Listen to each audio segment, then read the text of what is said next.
Baseball comes to you on a beautiful night in Kansas City. It is Star Wars night at Kauffman Stadium. The Royals scored 10 runs yesterday and took game one from the Tigers 10-6. Hi, everyone. Welcome back to the ballpark with Rex Hudler. I'm Ryan Lefevre. Joe Goldberg and Jeff Montgomery are coming up.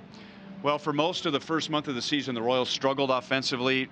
And the Royals didn't blame it all on the cold weather, although there was this feeling about, well, let's see what happens when the weather starts to warm up. Yeah, most of these guys have a track record. We hear Ned talk about that a lot. And the track record means they're veterans and they know the way to do it. But look at the last 6 games, it's been fantastic. Kubota is showing us that they are getting on base not only, but they're scoring the runs. And I think the biggest statistic that the Royals have missed this year is runners in scoring position. Well, during this time, 273, that's even coming up. Royals will be facing a familiar pitcher tonight, Francisco Liriano. They'll be seeing him for the 3rd time already this year.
Royals and the Tigers. And the 3rd time the Royals will see Francisco Liriano. He has a no-hitter in his career. At one point, he had the most devastating slider in the American League. And Hud, he's also known for accumulating walks, but not so much against the Royals. Yeah, and there's also a department they put him in, effectively wild. And you'll watch some of these swings that our Royals hitters have taken off of him in his first couple of starts this year, and they're not good. A key to hitting, obviously, is to be able to see the ball. Okay, that late swing, never saw it. That was by him. Obviously, he's got great stuff enough to where he's got our hitters guessing. That's got to change if they're going to win 2 in a row here against the Detroit Tigers. See it, place it out over the plate, don't miss it. So start number 3 for the Royals against Liriano. Start number 1 for Ian Kennedy against the Tigers. Joel and Monty are coming up next.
first pitch in 7.5 minutes at Kauffman Stadium. Welcome back out to left field, Joel Goldberg, Royals Hall of Famer Jeff Montgomery.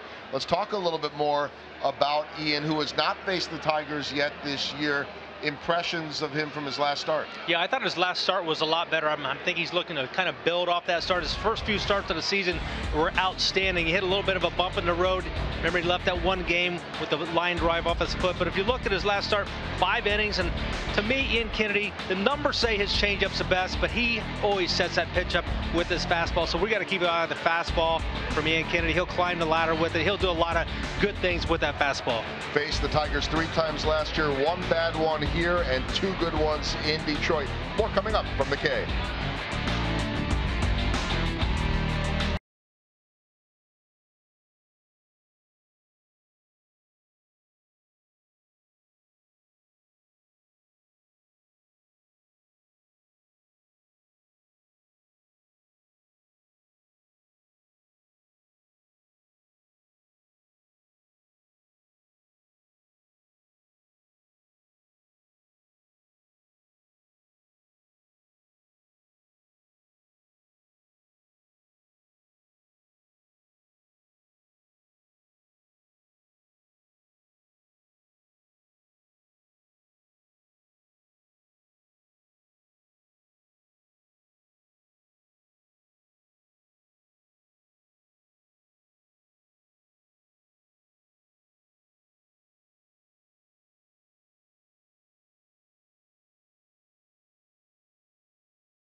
Every ticket played gives back to Missouri schools.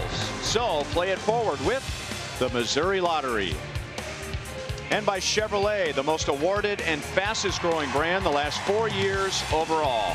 Find yours at your Kansas City area Chevy dealers. It is Star Wars night. Great weather. It's Buck night and fireworks after the game as the Royals go for their 4th consecutive win at home.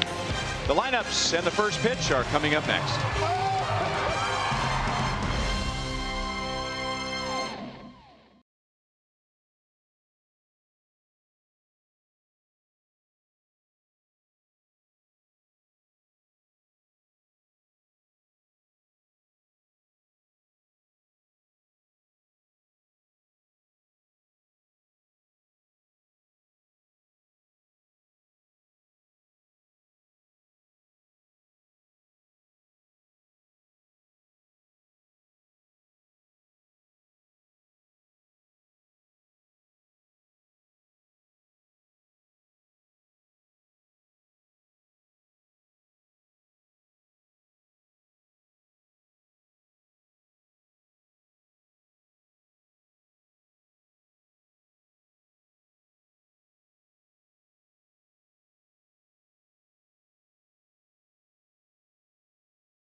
Continue tomorrow. The high temperature is 81 and then 77 degrees on Sunday. Tigers batting order. No Miguel Cabrera. He was placed on the disabled list. We'll give you more details on that in just a few moments. Victor Martinez, who has really struggled lately, he was out of the lineup yesterday and he is back in there today as the designated hitter. All to face Ian Kennedy. He's making his 7th start of the season and his first against Detroit. Yep, that's going to be good for him because he wants to be able to follow a Royals win with one of his own. He hasn't won in a few. He needs to get his going. Keep the fastball in the park. That's going to be a big key for him. Strikeouts, yeah, 28 strikeouts in 31 innings. That's not too shabby. 10 walks might be a little high for him, but you see the usage of his fastball. That's the important. You got it where you place it. 64%. Break in some curveballs and changeups. That'll be important. Goes up and down the ladder with the fastball. Keep it out of the middle of the plate. Our forward around the horn, Royals defense. John Jay's getting a start in left field. Alex again gets the nod in center. Love the way he's playing out there. Soler doing a nice job in right field. He's hustling. He's getting the balls. Now Cuthbert is playing third. Escobar wears the gold. Merrifield playing second. Duda at first. Salvador wears the gold along with Gordon. So 3 out of those guys out there wear gold. And our umpires for tonight, the crew chief Jeff Nelson will be behind the plate. Laz Diaz at first. Jansen Visconti.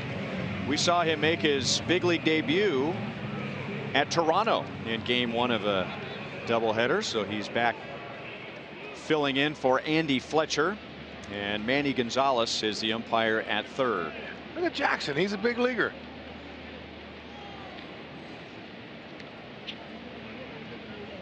Here's Leonis Martin. Off to a good start. And he had a big game yesterday. Leadoff man's primary job is to get on base, and he was on base 4 times yesterday afternoon. He's doing a nice job too. He's hacking too. Look at that, 284 average. Got some pop, four dingers. And Gardenhire said, look, don't just go up there to get on base. Swing the bat. You don't have to go up there being a prototypical type guy, leadoff man. You know, don't feel for the ball. Drive it. And that's what he's doing. He's taking his rips. Guy's got a lot of baseball in him. A lot from the skipper side. And playing. 2 balls, 1 strike. And that's not what Martin was hearing when he was a young player coming up with the Rangers. The knock on him was he wasn't enough of a prototypical leadoff hitter. Didn't take enough pitches, didn't walk enough, too aggressive to bat leadoff. Delino DeShields Jr. came along and the Rangers shipped Martin off to the Mariners. He really didn't stick there. And now in Detroit, he is finally showing the baseball world what he is capable of. Good for him, and for some it takes a long time to kind of figure out what pitches they can handle, which ones they can't. It's called maturing in the game. Ooh.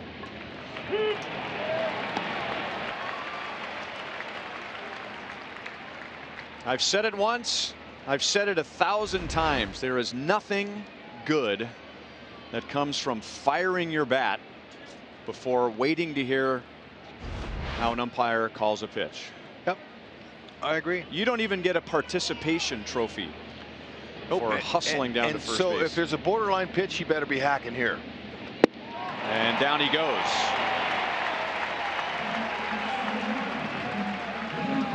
No doubt about it. Kennedy's going to fill up the strike zone with his fastball and challenge hitters. Now the ball at the belt, that's a good spot for Kennedy. If it's a little bit lower around the thigh and it's over the middle of the plate, chances are hitters aren't going to miss that. And it's been evident this year, on his fastball, the league is hitting .323 with 4 homers.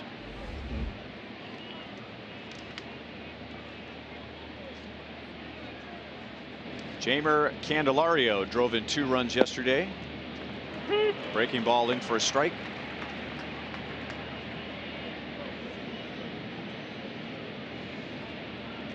So this is Ian's first start against Detroit.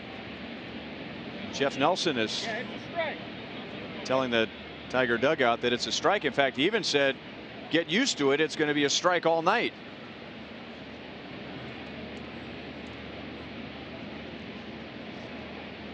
Wonder if Todd Frazier was listening.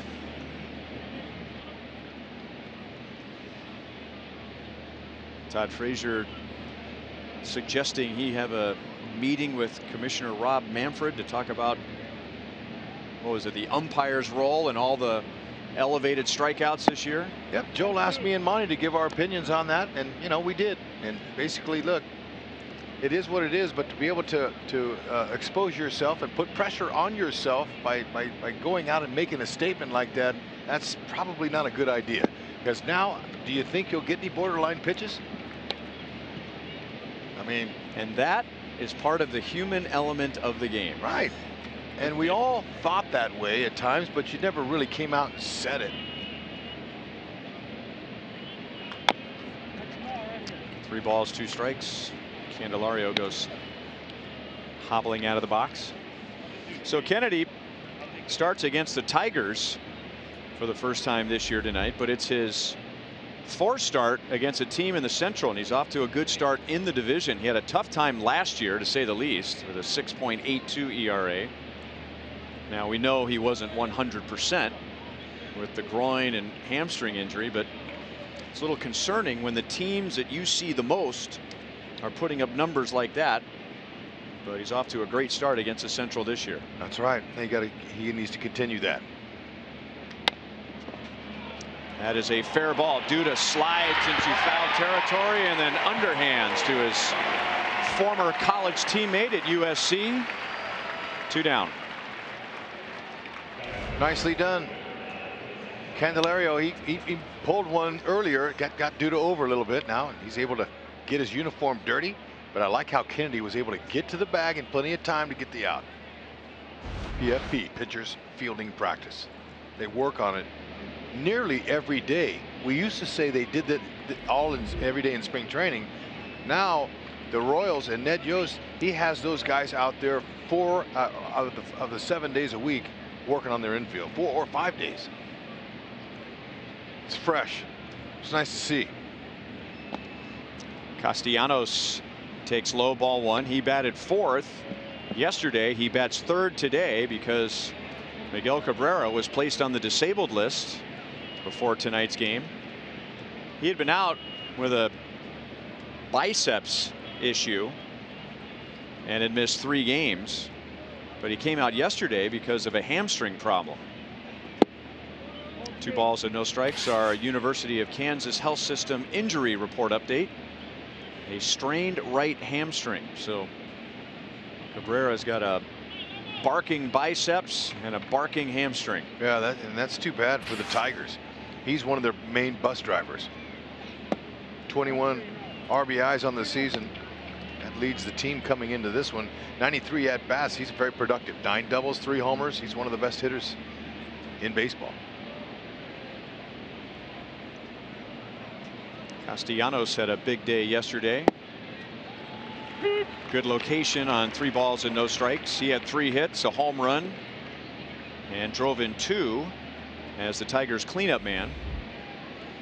And that's not his only good game against the Royals this year. 8 runs driven in 7 games. Another good location. And Kennedy comes back to 3-2. Really like how he's hitting his spots so far with that fastball.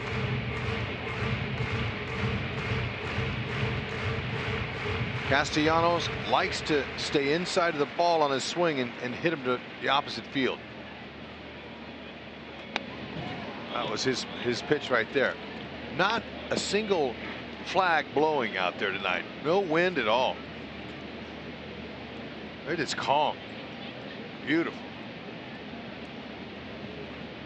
Former Royal and Royals Hall of Famer Mike Sweeney would say, no, Hud, the wind is blowing straight down. That's perfect. We're thinking right along the same lines. Which I think is good for the pitchers when the wind is blowing straight down. Yeah, that's right. It's not a good night to hit. That, or if the wind's gushing in, they like that. Kennedy has a good inning so far. He has a strikeout and a groundout, but this will be his 20th pitch. And Castellanos is just the third batter in this inning. Changeup and had him way out in front. So Kennedy had the right pitch for Castellanos, and he strikes out 2 in a 1-2-3 top of the first.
At Kauffman Stadium, Ian Kennedy had a 1-2-3 top of the first inning, and now Whit Merrifield leads off against Francisco Liriano.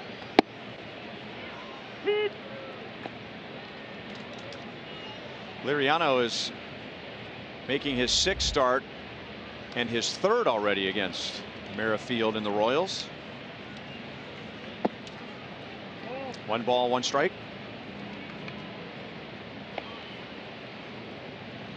34-year-old Francisco Liriano. Seems like he should be older than that. He's been around forever, but he was a baby when he was first called up by Ron Gardenhire's Minnesota Twins. So they're reunited now in Detroit. Yeah, no, good for Liriano to get a skipper that really has a lot of trust in him, a lot of faith. You see the innings 29 1/3, 21 strikeouts. Doesn't have the overpowering heater he used to. Now to Machado. 1 down in the bottom of the first. Ned Yost goes with the same 9 that scored 10 runs on 13 hits and 3 home runs yesterday. But with the lefty on the mound, Chesler Cuthbert moves up from 7 to 5 in the batting order. John Jay and Lucas Duda move down a spot. Mike Moustakas is the designated hitter. Chesler Cuthbert is at 3rd base. And now Jorge Soler. And that is drilled way back in center field, and Martin makes the play up against the wall. Well, with his power, when he puts bat on ball and it launches like it did off of his bat, I would expect it to be a home run, but apparently he didn't quite get it. No, a little bit off the end. We all know that when he barrels a ball, it's going to go over maybe all 3 of those walls. I thought he did. You know what? It looked like it had that trajectory and the launch angle, but stayed in the park.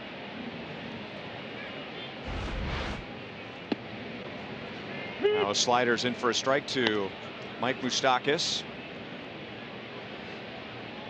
Liriano's shaking his head, probably realizing he got away with one there against Soler. And now he's 0-2 against Moustakas, who drove in a run and scored twice yesterday.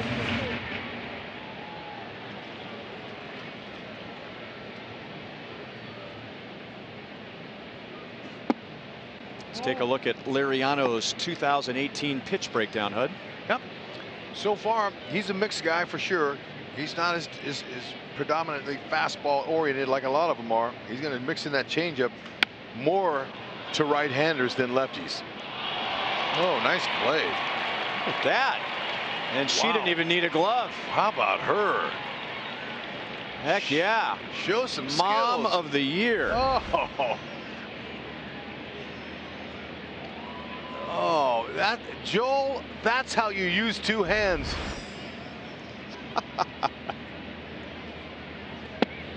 Oh, 2 balls, 2 strikes. Textbook. I think Joel needs to go visit with her.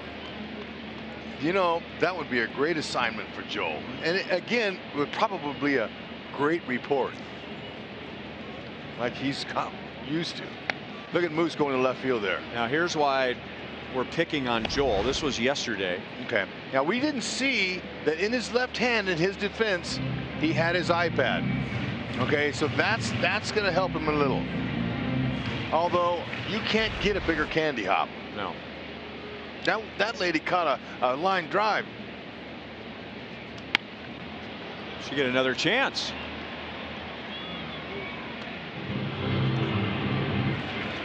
Joel, remember, guys, your thoughts?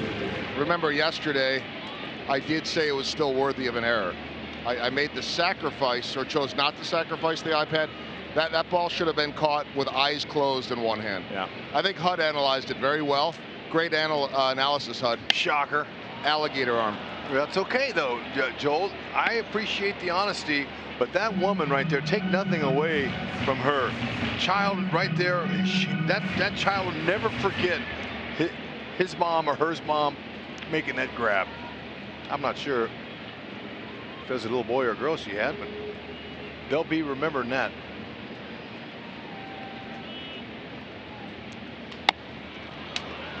This is Iglesias, the shortstop, coming up to throw out Mike Moustakas. So both pitchers have a 3 up, 3 down first inning.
John Hicks.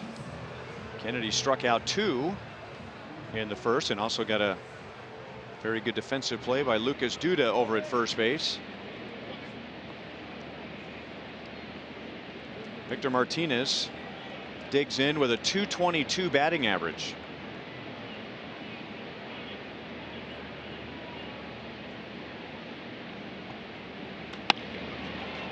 Shallow left field, and John Jay thought about it and plays it on a bounce.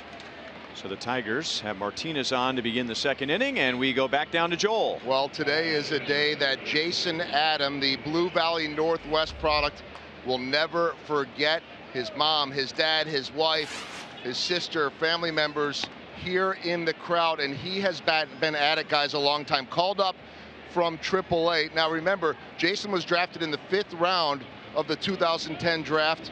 Local kid, grew up a Royals fan, and then he was traded away in 2014 to the Twins for Josh Willingham, and he's been at it ever since. 4 surgeries, could have easily given up, and now he is set to make his big league debut in his hometown. Maybe the most popular or warm receiving of guys in the clubhouse that I've ever seen for a minor league call-up, because so many know his journey. So many, like Whit Merrifield, were in the same draft class as him, and Whit saying, hands down, one of the nicest, genuine people I've ever met. Former teammate Lane Adams said, I'm not crying, there's just something in my eye. There are a lot of people out there rooting for Jason Adam. The hometown kid will hopefully catch up with the family later on in the game. I remember when there he is. He's on. He sees himself on camera. Hey, wave! Come on! No, he's a rookie. Sorry. I remember when the Royals acquired Josh Willingham in 2014, and he and Raul Ibanez really had a nice veteran influence on that team that eventually made it to the World Series. But they also traded away Jason Adam, and that was really a sad day, because local kid who was a Royals fan, respected by everybody in the organization. Play it. Get 1. He's out. Get 2. Yep. That's a swing. Nope. Jeff Nelson asked first base umpire Laz Diaz if that was a swing, and I thought I saw Diaz say no swing. So they're going to get together and talk about it. Well, if it's no swing, then he's hit by a pitch. It didn't sound like all bat. It looked like it might have got him on the knuckles. Let's see. Certainly Jones, who's been hit in the face before by a pitched ball, this one he was already committed to swing, and it was in on his hands before he even knew it. Now they're talking about it. We'll have to see the replay. Oh, they're checking it on him right now. Yep, that's double play. That's the way I see it. And I think hands part of the bat for sure. So even if it was some hands involved.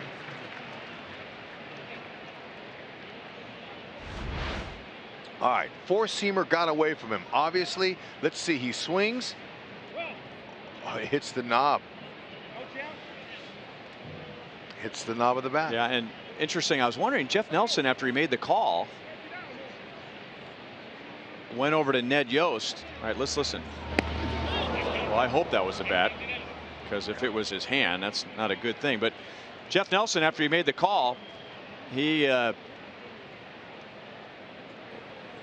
asked Ned Yost to come talk to him, and Ned came out kind of like, what do you want to talk to me about? We'll take the double play. And then he realized he needed to go over and explain to Ron Gardenhire. Yeah, nice job with Cuthbert. Cuthbert with a good job of staying in the game in a short, quick throw to Whitley, sharply and alertly getting the lead runner, able to turn it into a double play. Cuthbert, that saved Kennedy some pitches there. Nice job.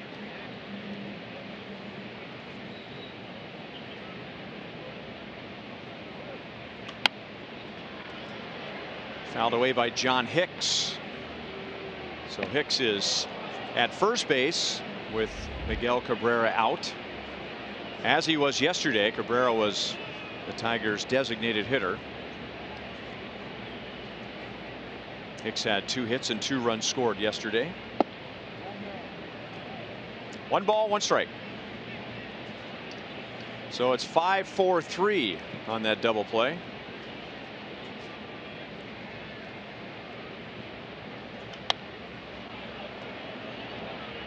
One and 2.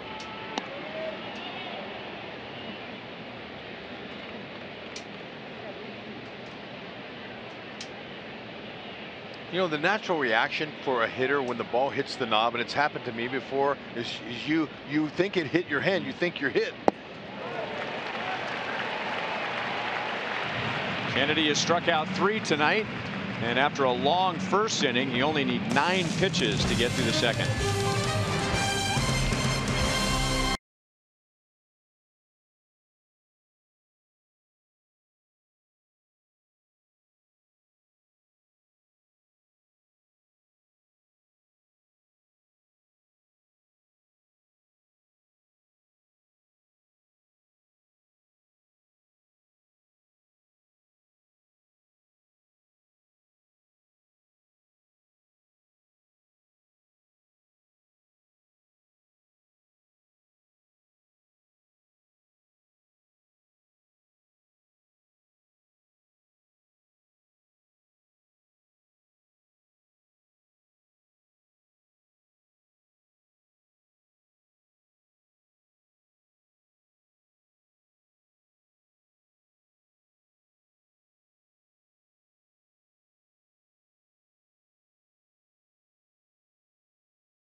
This is Albert Pujols in the bottom of the second inning last night against Baltimore, and he hits a 2-run double for base hit number 2,999. He was hitless the rest of the game. He had 3 more plate appearances after that, and now the Angels go on the road. So he had a chance to do it at home. They are at Seattle tonight. Yeah, and I was watching that game too in anticipation of everybody else, but everybody in that crowd in Anaheim had their cameras out. It was amazing. Not just a group of fans. Every fan wanted to keep their own memory of that, and it was pretty cool. But they'll have to wait. Unfortunately, Albert couldn't get it in front of his home crowd. 1-2 on Salvi. He had a 2-run home run yesterday. Also had a double and a walk.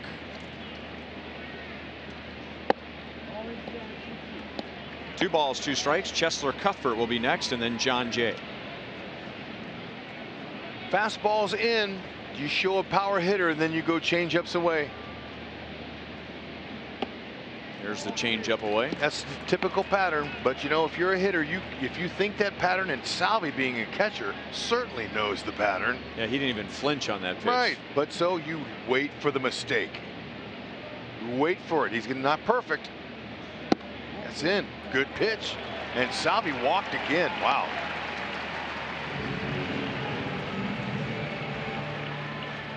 Back to Pujols and our Toyota League leaders.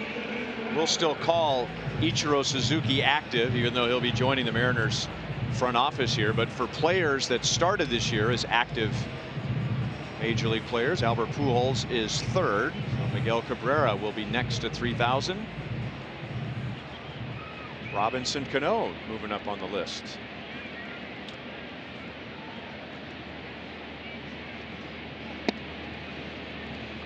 Chesler Cuthbert takes a strike. He was 0 for 4 yesterday.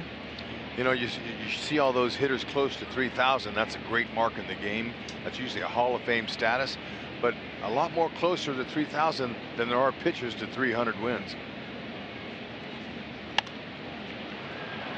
No balls, 2 strikes. How many guys have 200 wins? Yeah, it's amazing. In the game today. I don't know who's even close to being the next 300 game winner.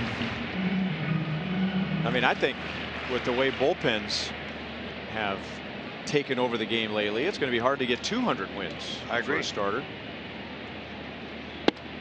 Well, Holtze did some quick research And there are only 2 active major leaguers who have 200 wins. Bartolo Colon and CC Sabathia. They've been around for a long, long time. 2 balls, 2 strikes. And you wonder, you know what, Cologne, I mean, he barely got a job this year. Justin Verlander is 8 away. But then you go all the way down to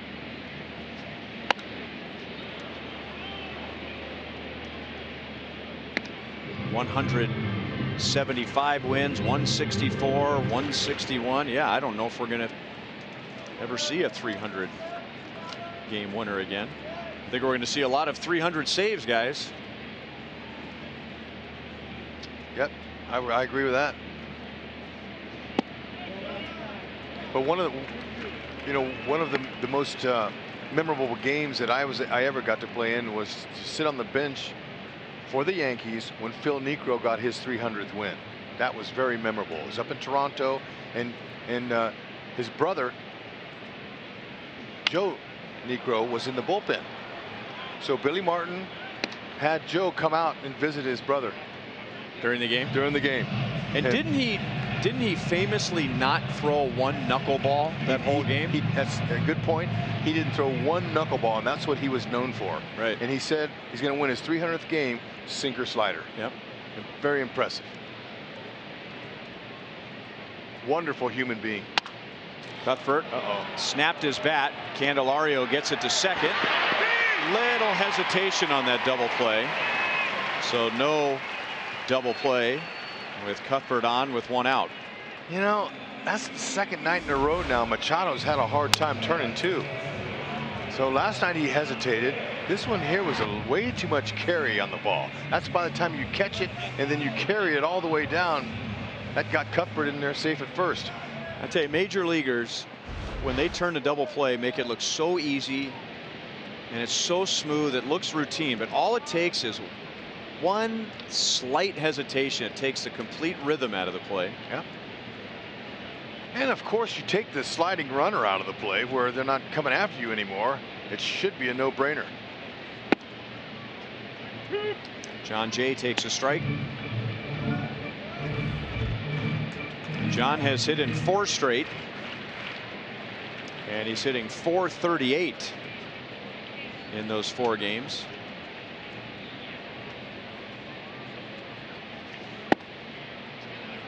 And Liriano jumps ahead. No balls, 2 strikes. Jay, he's holding his own against southpaws too. 265 average, no extra base hits, but he uses the whole field on him.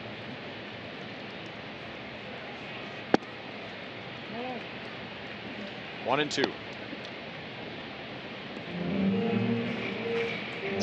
Francisco Liriano in his first 5 starts has allowed 2 runs or fewer in each of those 5 starts.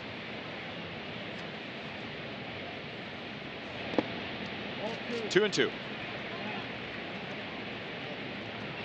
Opponent's batting average is 196. He has not allowed more than 6 hits in any of his starts. And unlike a lot of starters, young, veteran, whatever, he's had no trouble in the early innings. They say, you know, against the good ones, if you get him early, you're not going to get him at all. Well, nobody's getting Francisco Liriano early. He has not given up 1 run in the first 2 innings yet, and only a combined 5 hits. Over his long career, he probably has figured out what it takes for him to get loose, to get good and loose before he even toes the slab in the first inning. Good rip there. So he probably has figured that out, and that would maybe account for the fact that he hasn't had any issues. He's good and hot when he gets in the game. He's in, you know, mid-game form. It's important because a lot of pitchers say that it took them 2 or 3 innings to get loose to where they really felt good. Struck him out with a fastball at 93. That is Liriano's first.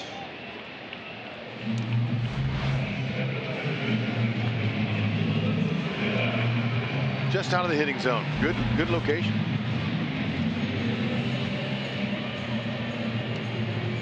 And now Lucas Duda, he drove in 4 yesterday.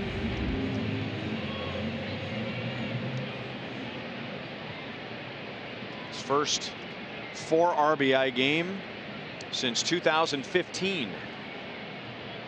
At the end of 2015. No balls, 1 strike.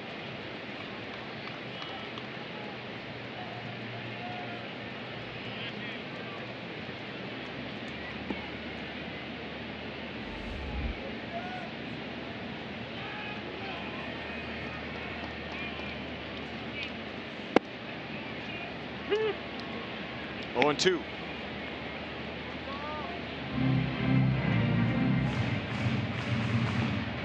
I think the Royals in the early innings have expected more sliders from Liriano. That's his trademark pitch, but he's been mostly fastball changeup. Yep. There's a slider, and Duda went around, so Liriano strikes out 2 in a scoreless bottom of the 2nd.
Where you serve or when you served, we stand ready to serve all military families.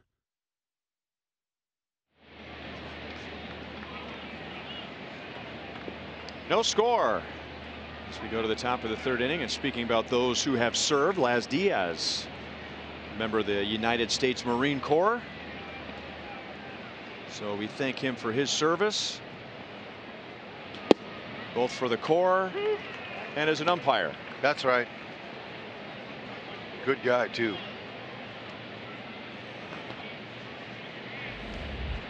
It'll be McCann, Iglesias, and Machado in the 3rd inning.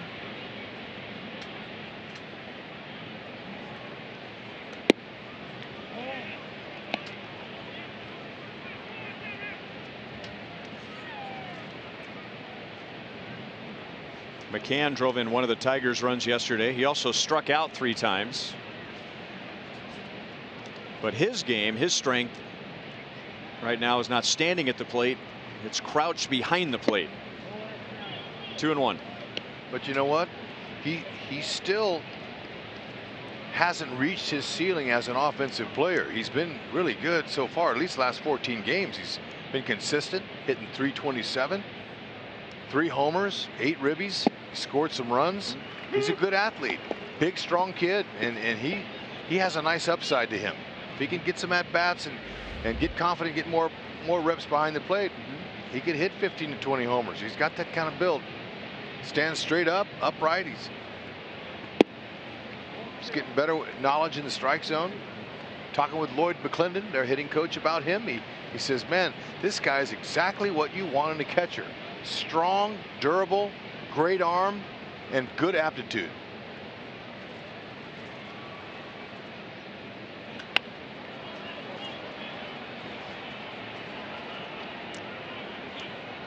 Three and two. Here's Lloyd McClendon back on the Tigers staff again. He's been with their big league club. He has been a minor league manager, also a big league manager with the Pirates.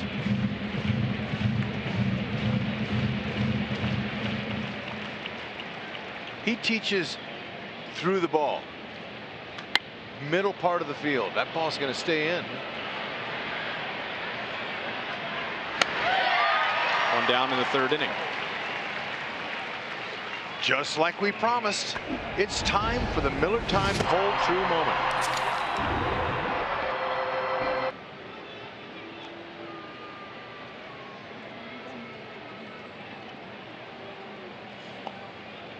Talking about Lloyd McClendon when he was a big league manager. One of my favorite manager meltdowns was from Lloyd McClendon. Diving play by Cuthbert, and he throws out Iglesias. That's a second good play on the infield behind Kennedy tonight.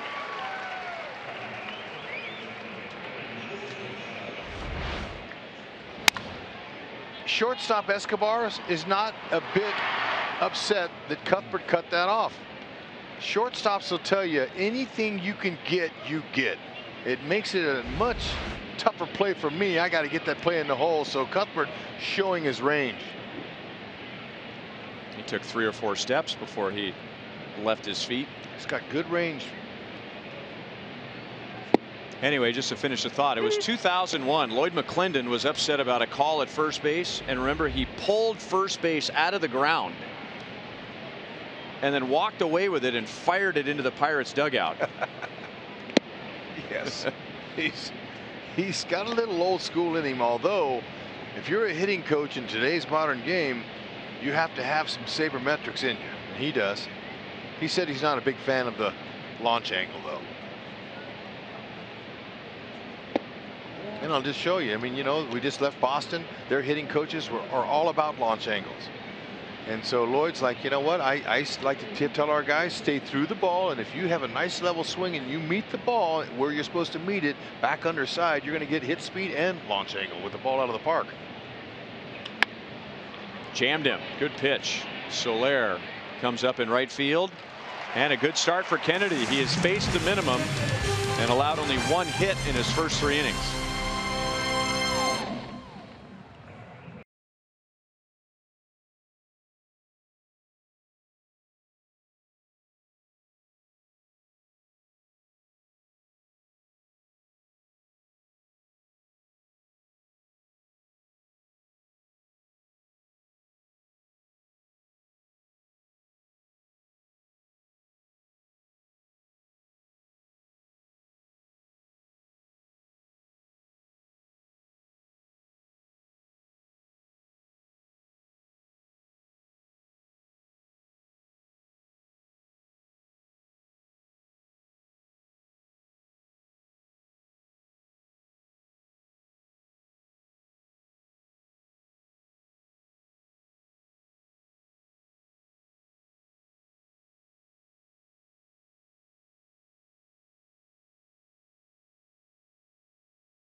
Dream Factory, a charity that helps make dreams come true for children with life-altering challenges. Now the director of Dreams, he helps coordinate matching up the dream recipient with a manager and even manages dreams himself. During his 5 years of volunteer service, He's been intimately involved in over 250 dreams, and that earns him a spot in the Buck O'Neil legacy seat at tonight's game. Ralph, congratulations. I would be as happy as you are with your family there if I got the seat in that seat too, man. That's unbelievable. Ball one on Alex Gordon. Alex had 3 more hits yesterday, another home run. He has 5 multi-hit games over his last 7 games.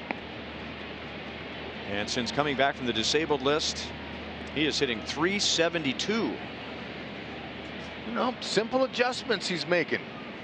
It's nice. Now it goes in the confident department. Look at him take that pitch there. He didn't jump one bit. He's in a really nice position right now. Good for him. He's got some production, but if you'll notice, his hands are in a different spot.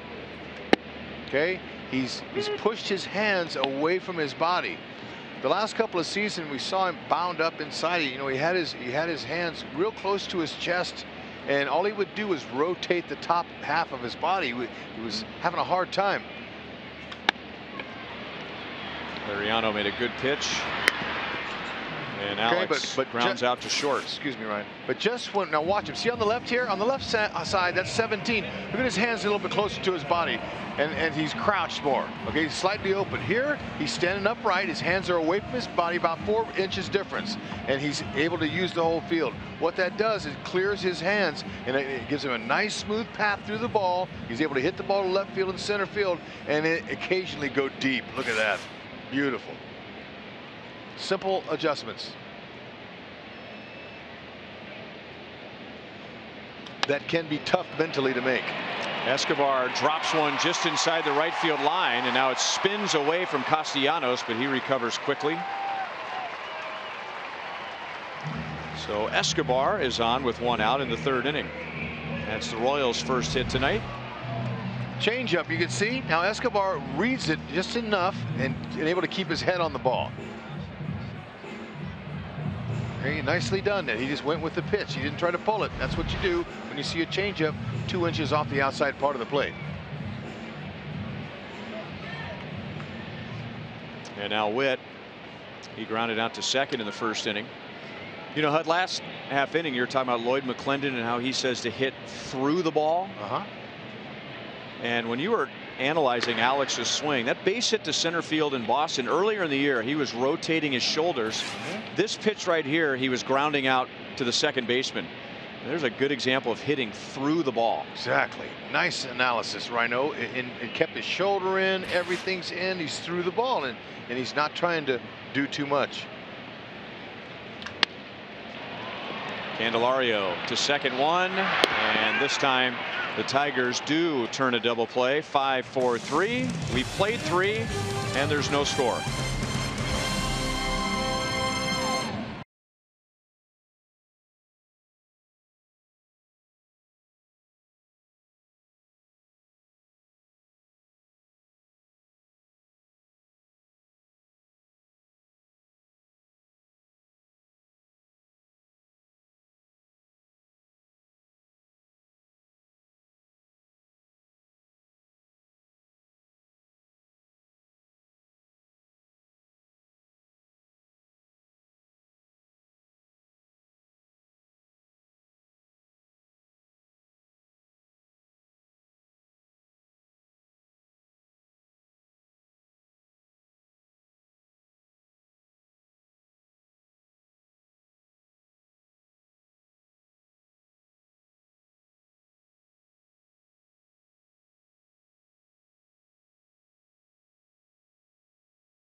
around the world as golf's strongest field compete in the 100th PGA Championship.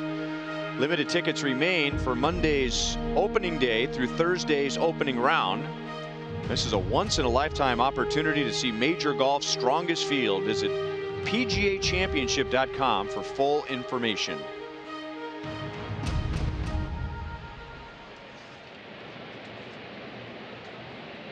Leonis Martin leads off for a second time against Ian Kennedy tonight. Ian struck him out to begin the game. Kennedy has struck out 3 in 3 scoreless innings.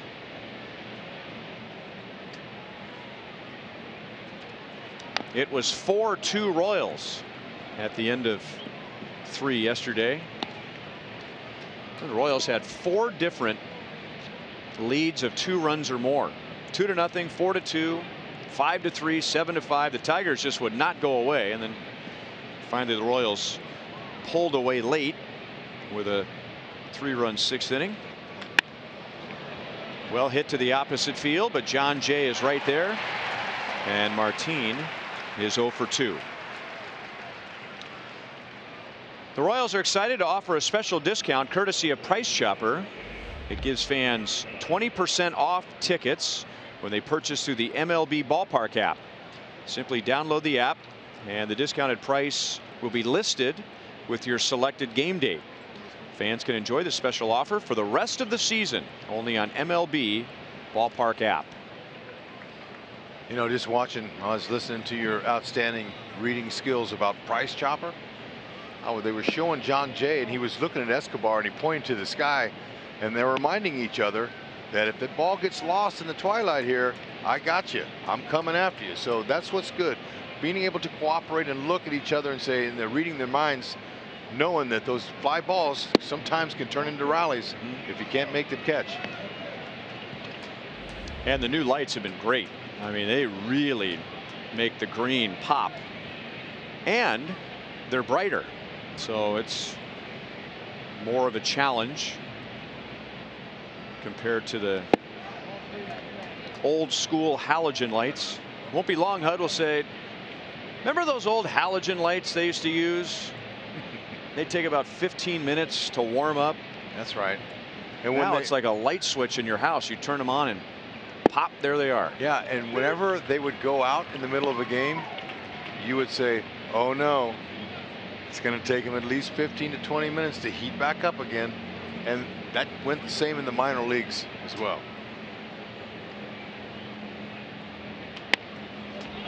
Base hit to right field for Candelario. He is 1 for 2.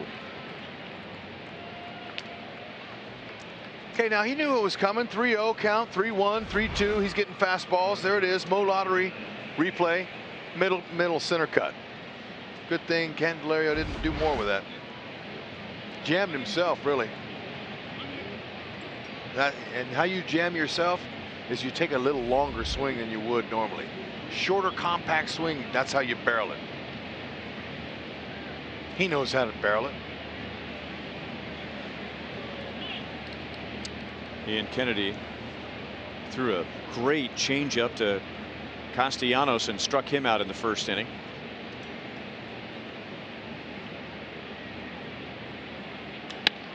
And now he drills it into right center field, but it's slicing into Soler.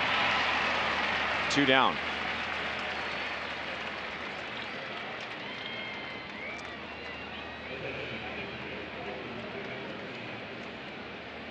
Jorge Soler has dropped a few balls this year in right field, so he may not have the most sparkling fielding percentage, but he is 100% more graceful in the outfield this year compared to last year. I agree with you, and I'll also add that he gives an effort, and when you got a guy giving effort, diving at balls foul with a huge lead, doesn't have to, that's good enough for any manager if you're giving effort. Sometimes physical mistakes are going to happen in this game. It's the mental mistakes that you must not make, and everybody makes those too.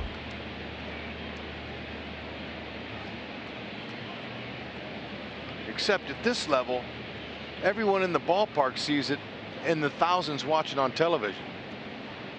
Maybe millions. And then it gets talked about the next day. And that's the show. Replayed the next day. Yeah, that's what the show's all about. Well, when you get a reputation as a bad outfielder, it doesn't mean you can't catch the ball. I mean, maybe little league or high school, yeah, bad outfielder, he can't catch it. What it means at this level is that they don't get good reads on the ball. They don't take good routes. They're late in pursuing balls. They get bad reads, and I don't know if I've seen Soler have a bad read yet. Maybe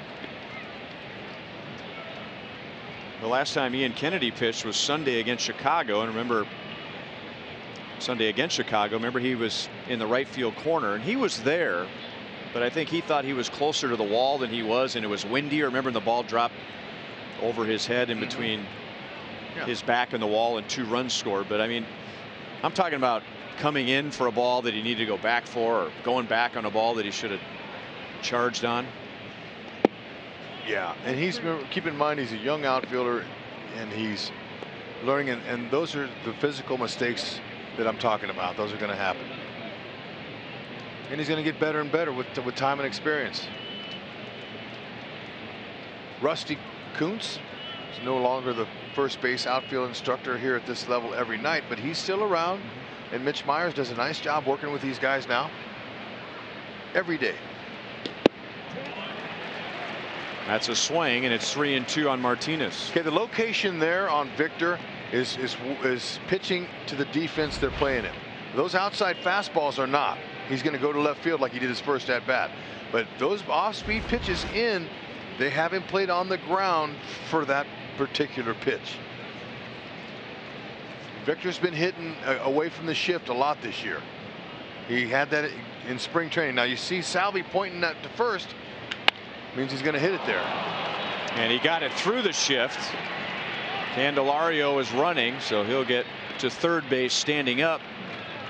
Victor Martinez is 2 for 2. And the Tigers have 2 on with 2 out. All right, here, watch Salvi. Watch him. He's saying, okay, he's giving Dude a little heads up, because all eyes are on the catcher anyway. If you're a defender, inside fastball, exactly what happened. Dude backed up even and couldn't quite get there. 2 outs, though. Kennedy has a chance to get out of this himself.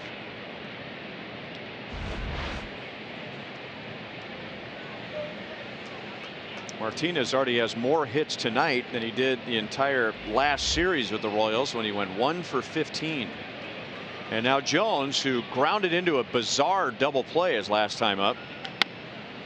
Now he grounds it to third. Cuthbert will go to second. So a little more conventional that time. 2 hits, no runs for the Tigers in the 4th. It'll be Soler, Mustafa.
know you've got the best mascot in baseball, and now you can take home your very own Sluggers bobblehead. Presented by Chevy. Come out to the K tomorrow as the Royals host the Tigers at 3:15 p.m. The first 20,000 fans through the gates will take home everyone's favorite lion.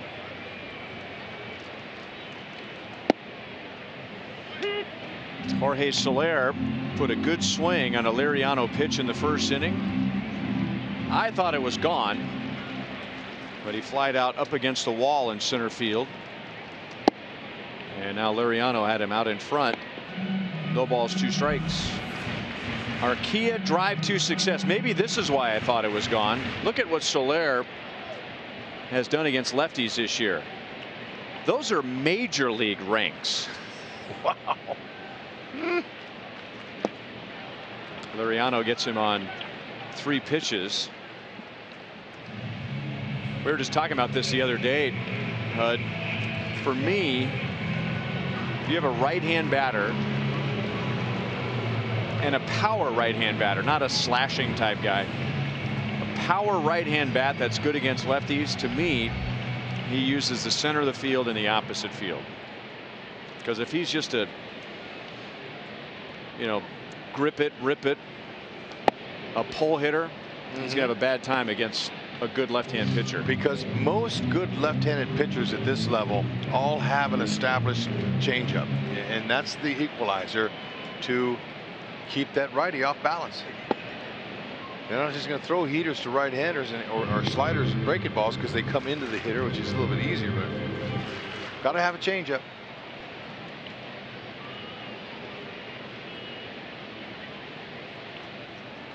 Moustakas hit into that overshift, and this time he gets it by the shortstop Iglesias. First time up, it was Iglesias on the right side making the play. That ball was blistered by him for a 1-out single. That went exactly through the shift. Slider did nothing. Cement mixer, they call that. It just spins, but nothing happens, and nearly undressed Iglesias at 109 hit speed off the bat. Moose gets up underneath that. He's got himself his 9th homer. Nothing new for him this year. He's been squaring that baseball up. Now, a lot of those batted balls have been caught for outs. Now Iglesias to Machado to Hicks, and that's the inning. No score at the end of 4.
Working for Ian Kennedy tonight, Monty. Well, Ryan, if you ask me, I think he's on the attack. He's very confident in his stuff. All of his pitches, he uses his changeup for the strikeout, like his fastball.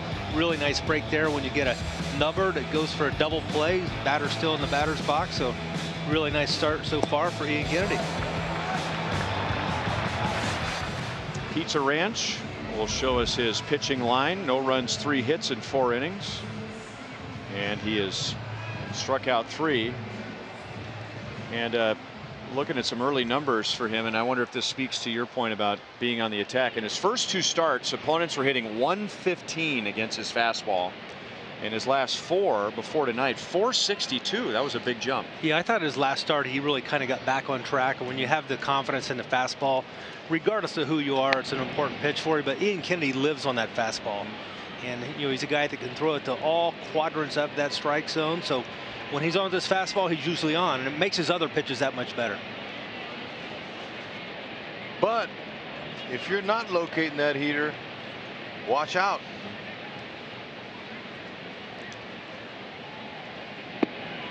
Oh, what was wrong with that? That's perfectly located. During the stretches of Ian Kennedy's career when he has not been on with that fastball, it's when it's either he's good either above the bat or below the bat. By that I mean the rising fastball or that elevated fastball or the one down. John Hicks starts the 5th inning with a single. He's 1 for 2.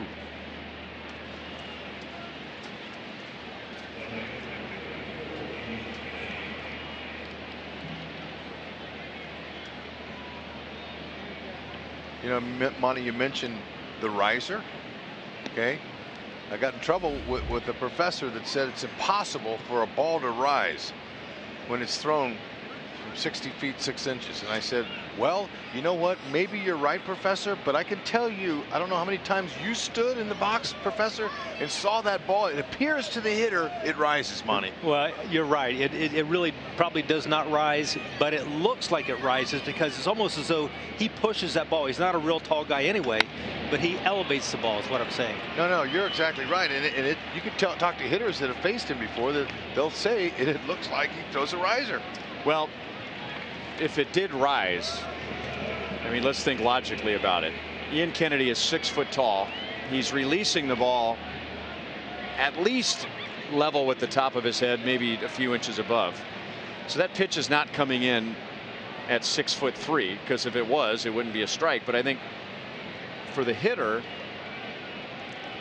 most fastballs, there's just a continual downward angle, but there's some guys that it just stays straight a little bit longer. I agree.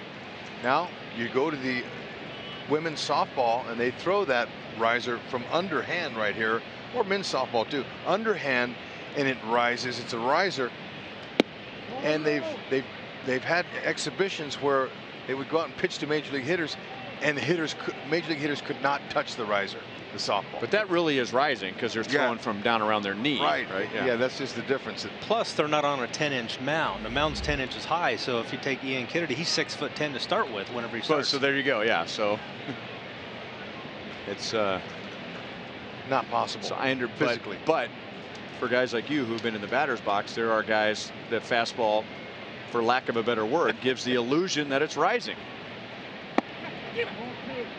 2-0 on Iglesias, who's trying to put down a bunt. The Royals, on the first pitch to Iglesias, they had the wheel play on, and so there was nobody covering at second base. This time around, Escobar was staying put at second. A couple different options are, third baseman crash, shortstop covers, that's wheel play. Get the out, regardless, 1 out is important. That's what you want. Just get an out. First baseman crashes, both of them crash.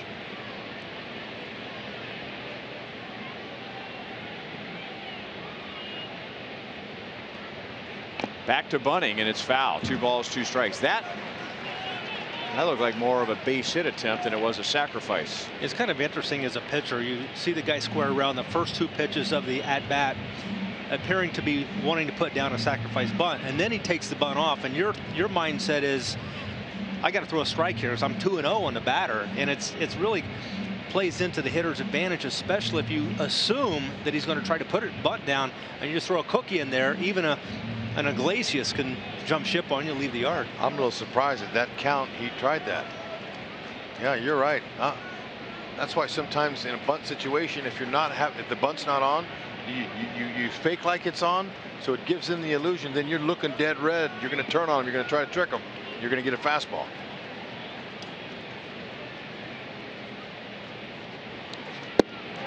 Right down the middle. Kennedy comes back from 2-0 and gets a big out to strike out Iglesias. And that's Ian's 4th strikeout tonight. Yeah, this is an outstanding pitch. I think he locked him up, looking for something other than a fastball. And this fastball was very hittable, but man, right there in the middle part of the strike zone, thigh high.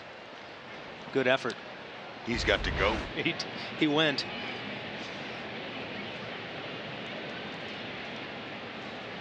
So no chance for a ground ball and a double play with Dixon Machado at the plate. He is grounded into only 1 so far. Good location for Kennedy with his fastball.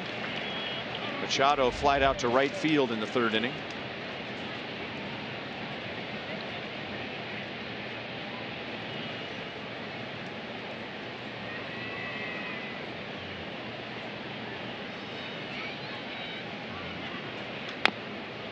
Oh, and 2.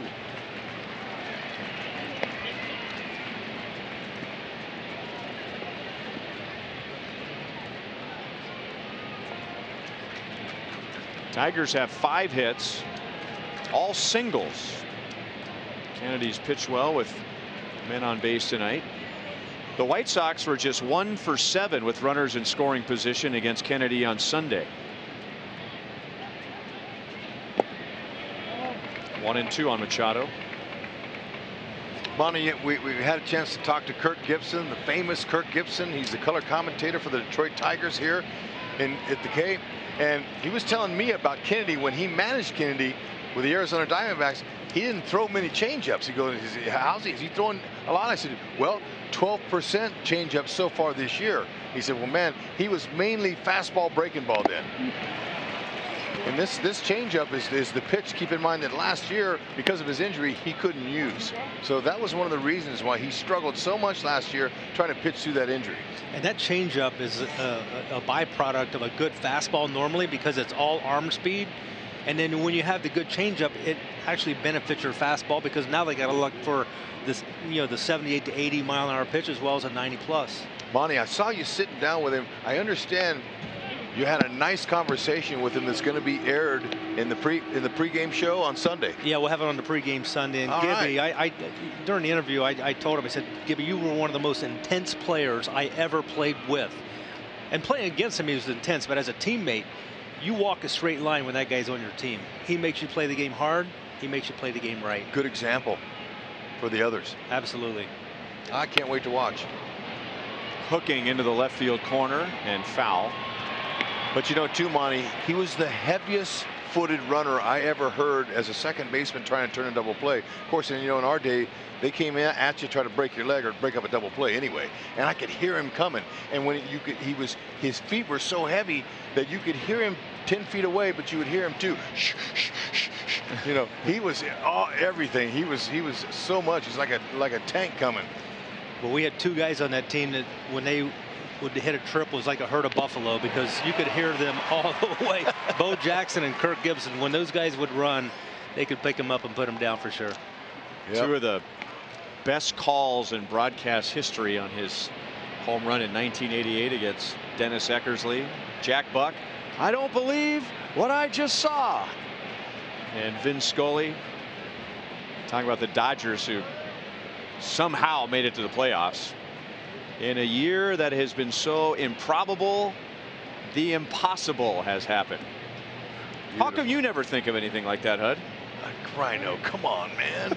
Don't even. Or me, for that matter. Yeah, no. Those guys are unbelievable. They're the greatest in the world. When I see Gibby, I always say it's 3-2 and it's up to Gibby. Well, too, he's so much different now. He's out of that element. But one of the best compliments he told me ever happened to him was opening day this year in Los Angeles for the Dodgers. They had a big anniversary of his 30 years. 30 years. Right. And he was there before the game, and he was able to round the bases and do his fist pump, and the whole crowd was into it. He said he's never been that excited about an opportunity before the crowd really worked him up. Look at Ian Kennedy. 2 singles to begin the 5th inning. He was 2-0 on Iglesias. He strikes him out, and now he gets Machado with a 9-pitch at bat. Yeah, and this will be that changeup. A lot of times you don't throw the changeup to a righty if you're a right-hander. You opt for the slider, but he threw that slider or that changeup in a perfect location to get the out. And now he'll get Leonis Martin, whom Ian struck out in the 1st inning, and then Martin lined to left in the 4th.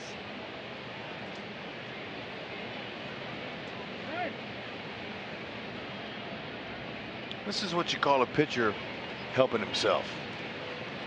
Got himself into a little issue early, but not a big issue, but just a little issue, and now he's executing when he has to. They call this executing those pitches with runners in scoring position.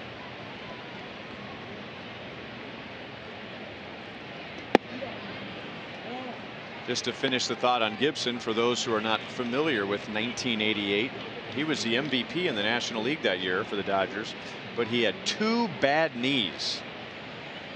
And I think that was his only at bat. It was. In the '88 World Series. He came on as a pinch hitter, limping to home plate against the best closer in the world at that time, and after a long at bat, hit a walk-off home run.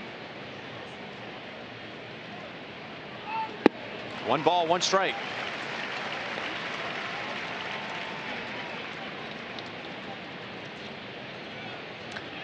Yeah, when you see Kennedy throw the fastball, it appears to be a 2-seam fastball. It's got tremendous life to it, but I've talked to him a number of times. He said, I throw strictly 4-seam fastball.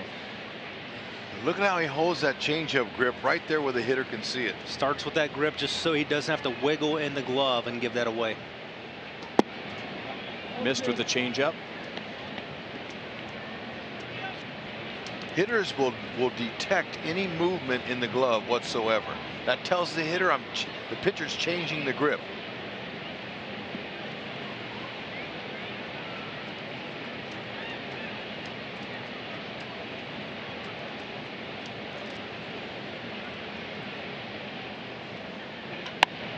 That is foul off the tarp.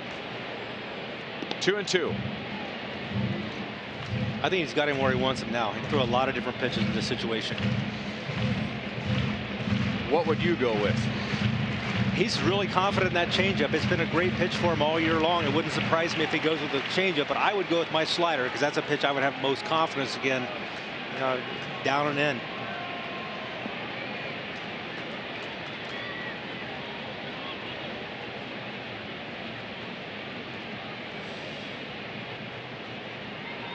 He went with a breaking ball, and that's a heck of an inning for Ian Kennedy. He gives up 2 singles and then falls behind the 3rd batter 2-0 and ends up striking out the side.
was most impressive in the 5th inning after giving up a couple of hits and then striking out the side.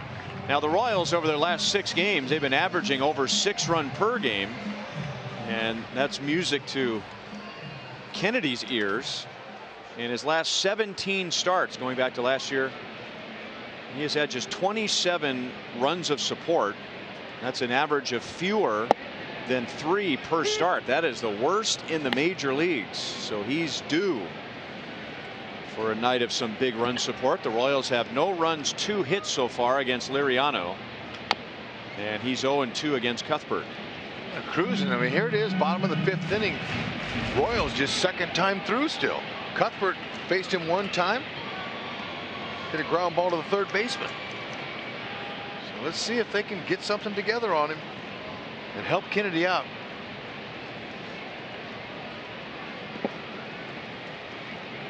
1-2. How about a leadoff triple? And if Cuthbert does that, the Kansas City Honda dealers will make a $1,000 donation to the KC Urban Youth Academy.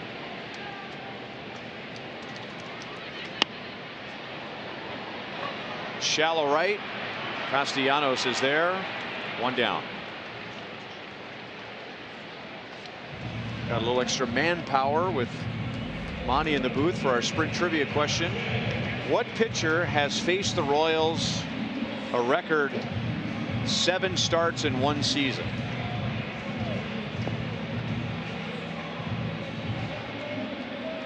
You aware of the rules? I am, yes. Okay. I will not say anything unless I have a pretty good idea. Monty heard me scold Fizz in Boston. I felt sorry for Fizz. You know, I guess, you know, he didn't realize that you throw a name out without a disclaimer telling them that you're just having conversation, that it counts as a guess. And he rattled off 6 names before I could even stop him. Monty, you got anything off the top of your head? I'm totally blank on this one. It's got to be somewhat recent, right? With realignment and in the Central Division 6 series, although 7 starts. That was that would involved a makeup game maybe. And I've got a couple in mind. I don't know why, but maybe this has come up before. John Jay has now hit in 5 straight. He's on with 1 out in the 5th inning.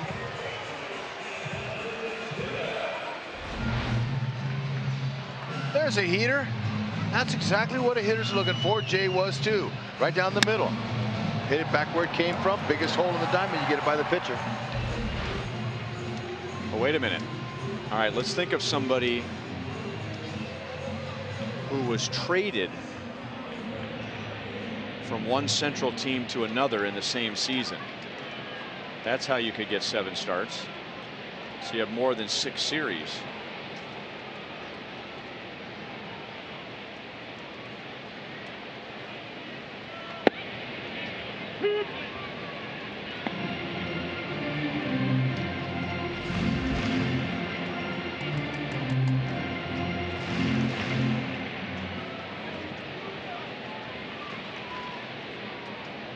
Lucas Duda struck out on a slider against Liriano in the 2nd inning. And now a little half swing out to Iglesias, who steps on second and throws a little bit late to first. Tigers will take another look at the replay, but for now, John Jay's out at second base, 2 down. This is closest I've seen to a guy breaking up a double play in a long time. Look at Jay. He's trying to get to the base and beat Iglesias. So why not just try to take his legs out while you're at it? But he did take his legs out. Yeah, I mean, you could slide to the base. He did everything was legal there. And Iglesias forgot to jump and get out of the way.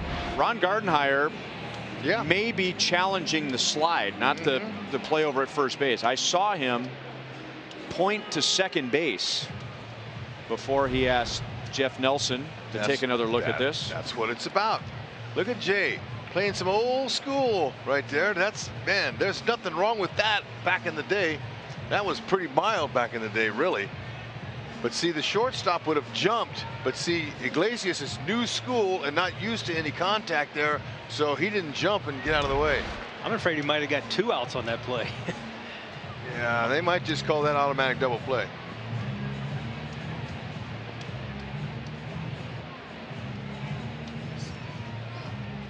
He has to begin his slide before reaching the base. He has to be able and attempts to reach the base with his hand or foot. Able to and remain on the base after the completion of the slide. He did. And slides within reach of the base without changing his pathway for the purpose of initiating contact with a fielder.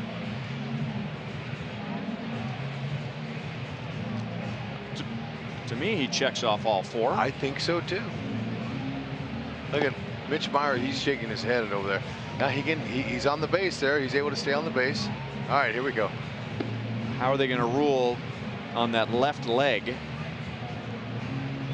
Was he initiating contact with that left leg? Yep. So that motion by Jeff Nelson is saying that there was a slide violation at second base. And now the Royals. Well, they're not sure what that meant. So for now, it's a double play, but now Ned just wants clarification. I'm sure Ned was on the phone with Bill Duplessis.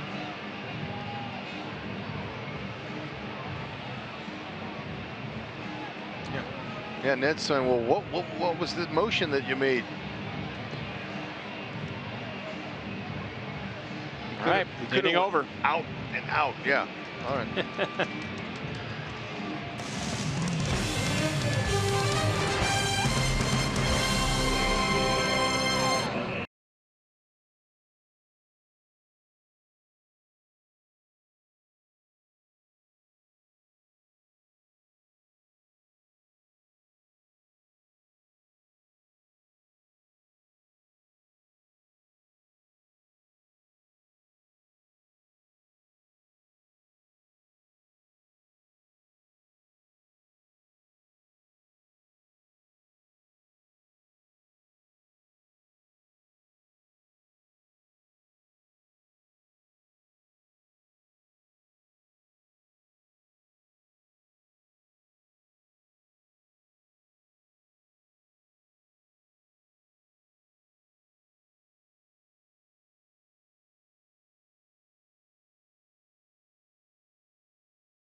No double play.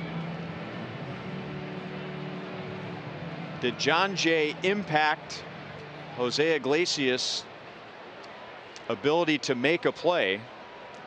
And it was that left leg making contact with Iglesias, who was not on the base. You're gonna have a hard time getting me to agree with that call. Look, he's on the base. He did everything he could. He just put his feet out there and slid. Caught the shortstop shin. Well, he started his slide before reaching the base. I think so. Okay. He attempted to reach the base with his hand or foot. He did. It was, I guess, more specifically his knee that, or his hip, that hit the bag. Right to Witt.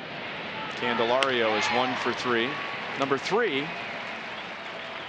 able to and attempts to remain on the base after the completion of the slide, and slides within reach of the base without changing his pathway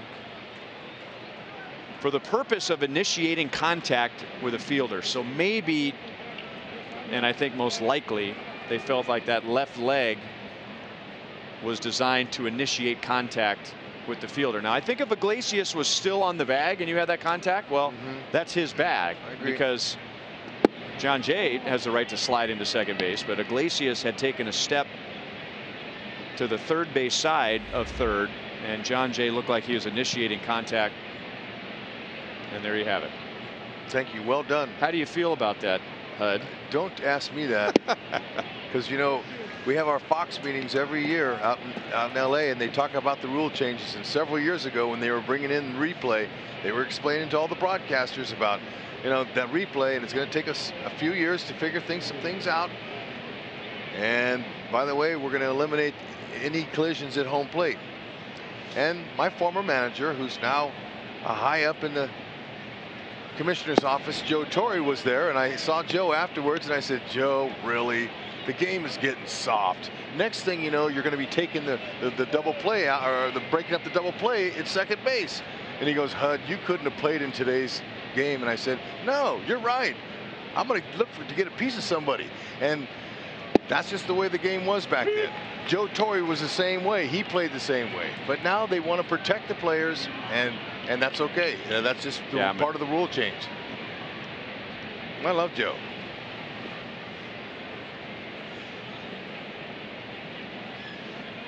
3-1 on Castellanos. 3 balls, 2 strikes. When we were playing the Cubs. Calm down. All right. Calm down. When we were playing the Cubs, and I was with the Cardinals, Whitey Herzog used to put me in the game to break up a double play with Ryan Sandberg. He would go, kid, you pinch run and break up the double play. And I'd say, thank you. And I would throw all the helmets on the ground. I would knock them off as a show to my teammates that I couldn't wait to get out there and rip somebody's leg off. And so that was just a part of the game. And now it's just a little bit different. Well, after that slide and the ruling by the umpires, I looked at you and you looked like you were about to vomit, and I don't think it had anything to do with what you had for dinner tonight. No, it's okay. We're going to move on and keep pulling for Kennedy to look what he's doing. 1 on, 1 out. Victor Martinez has single to left, and he is single to right. Coming into tonight, he was 4 for his last 39. That's 103. And he wasn't in the lineup yesterday.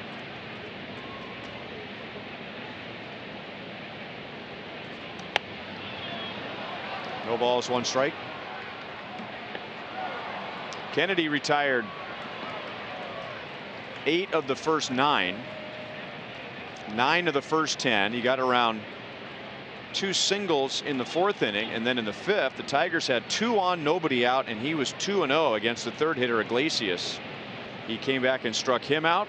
Then he struck out Machado, and then he struck out Martin.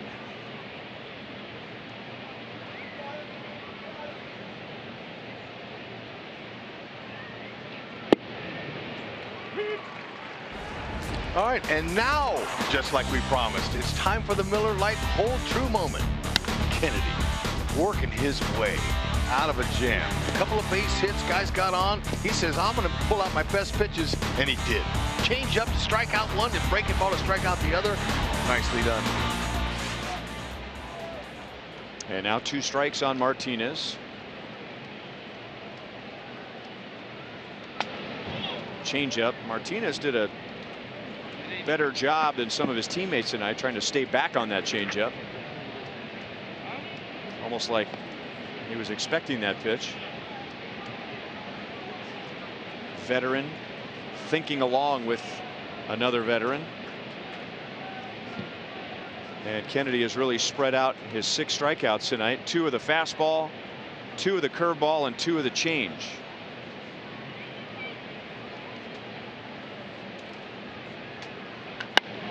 Another base hit for Martinez on an 0-2 pitch. Castellanos will go first to third.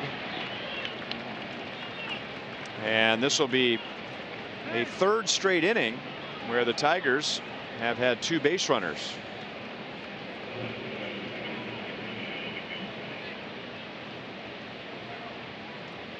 Fans, don't miss out on the 3rd annual Jazz and Jackie celebration hosted by the Negro Leagues Baseball Museum. Celebrate Jackie Robinson's baseball roots, stemming all the way back to 1945, where he began his baseball career with the Monarchs. The event will be held at 7 p.m. this Sunday, May 6th, at the Gem Theater. Jazz and Jackie. NLBM.com for tickets. How about another check swing off the knob double play from Jacoby Jones? If that happens, I'll attempt to eat your scorecard. Off of the end of his bat, another double play, I will. How am I going to score the rest of the game? Well, I don't know. I don't know if that's just no way that can happen. Not with this guy either. Jones can run. Kevin McCarthy loosens up in the Royals bullpen as Kennedy's at 95 pitches. He threw 97 in his last start.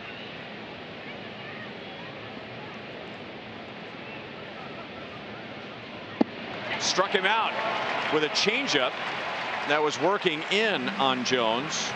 So no 0-2 base hit this time around, and now they're 2 down.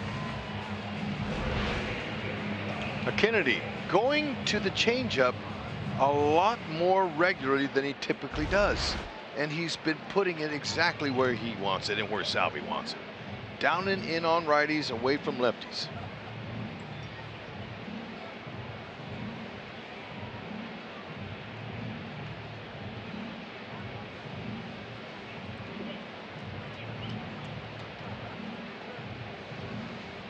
Now Cal Eldred's going to come out. Yeah, a little interesting meeting here, and I know they're not too concerned with Victor Martinez over there at first base trying to attempt to steal, but you know what, they're talking about possible strategy here and where they're going to be playing, where the defense is going to be playing. I like that. When in doubt, talk it out.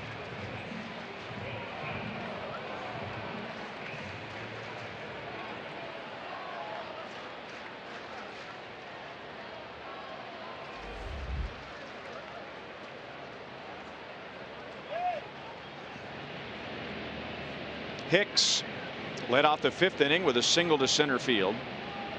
Then McCann singled, and then that's when Kennedy came back and struck out the side.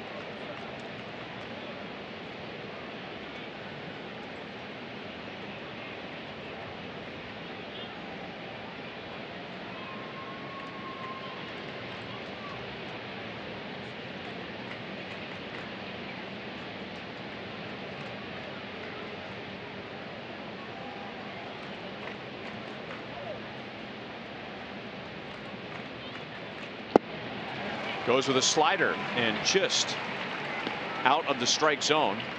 That's why 0-1. You want to be with this guy. Hicks is pretty comfortable.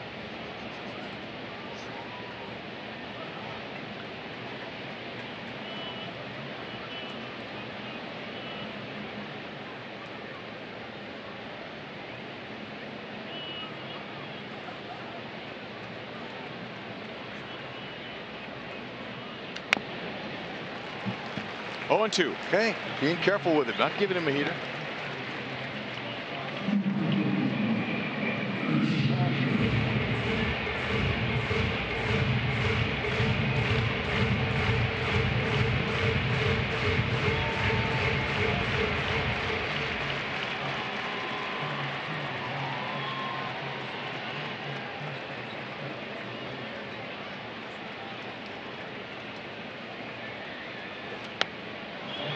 Still no balls, 2 strikes. Fastball, though, located properly up and out of the zone. That's what you want. Keep it up and out of the way. Nothing in the middle here, especially 0-2. Because when you're ahead in the count like that to a hitter in a situation you've worked hard to get 2 outs, you don't want to give him a cookie. Make him swing out of the strike zone. Make him earn it.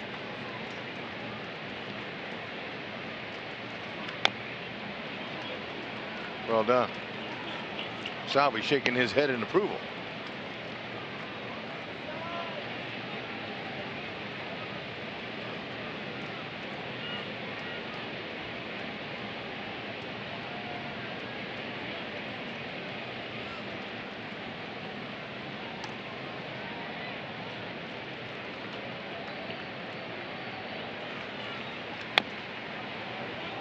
Again, he's got him reaching and bending his knees and trying to do everything he can to get a piece of that ball, because with 2 strikes, Hicks is being defensive.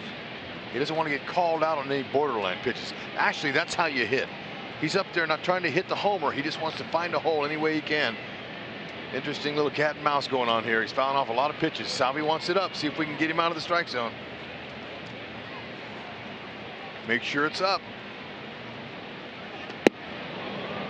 Good spot. Excellent spot. Fish weren't biting.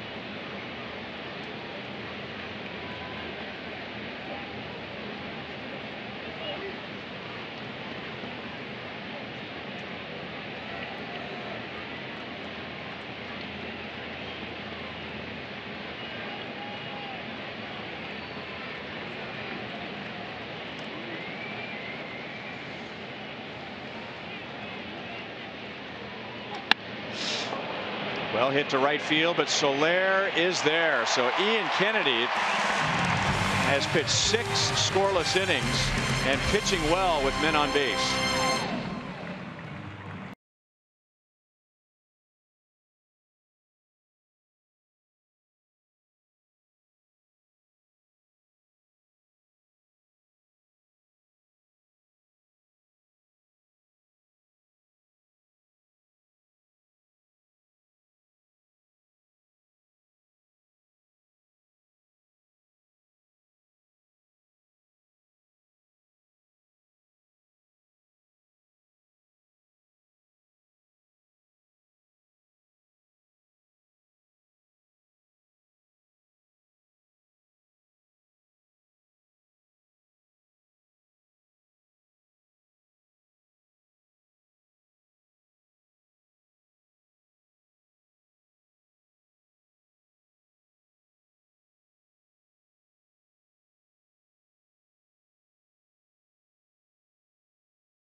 Had a very interesting announcement on that slide by John Jay at second base in the 5th inning. We thought that it was a slide violation. Now, Hud and I both went through the checklist, and we thought that John Jay did everything correct. Maybe his left leg impeded. Now, this was the call.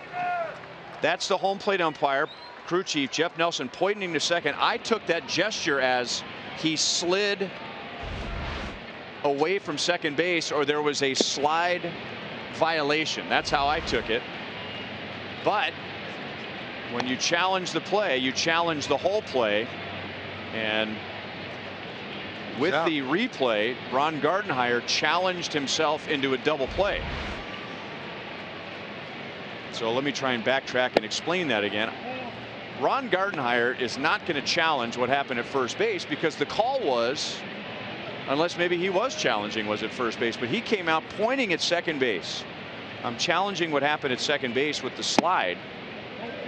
And when Jeff Nelson came out and immediately pointed at second base and made that gesture, I took it as that there was some violation at second base, and therefore the runner at first is out. But now we've gotten the official announcement from the league. There was no slide violation at second base, but in reviewing the entire play, it was ruled that Lucas Duda was out on a normal play and not safe, as first ruled by Laz Diaz. So it's a 6-3, no slide violation, double play. You got that? Great explanation, Rhino. That was good. No, but look, you broke down the rule word for word. All right. So Gordon is down on strikes, and now Cetus Escobar. Our Sonic Slam inning contestant is Jackie Montgomery from KCK. If the Royals hit a home run out of the park in this inning, Jackie will win $1,200, and if the Royals hit a grand slam out of the park, Jackie wins $25 grand from Sonic and the Royals. Or, as I'm continuing to beat a dead horse, Ron Gardenhire may have simply gone out and challenged both parts of the play. I want you to look at the slide at second base, and I want you to look at whether he was really out at first base or not. I didn't see anything wrong with the slide.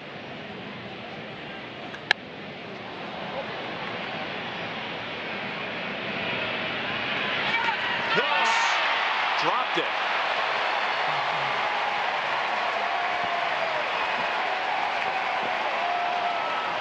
If there's any little hole or nook and cranny you can crawl under, now's the time you want to do that. Nothing worse than an error as flagrant as that, and it happens. Sometimes you overrun it. The ball is coming back to the field. It has English, and he's a catcher. He should know that. And he just missed.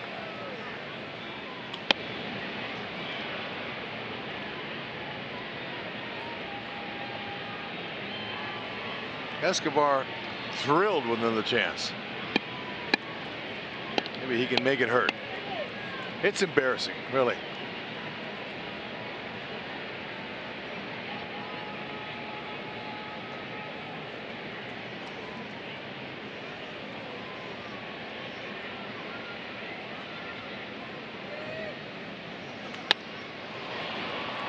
Right to Machado. 2 down.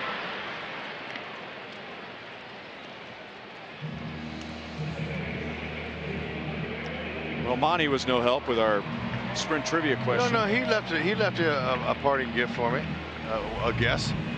I wrote a couple of them down. What pitcher has faced the Royals a record 7 starts in one season? Now, Liriano did pitch for the Twins and the White Sox in 2011, but he was also sent to the bullpen by both teams that year.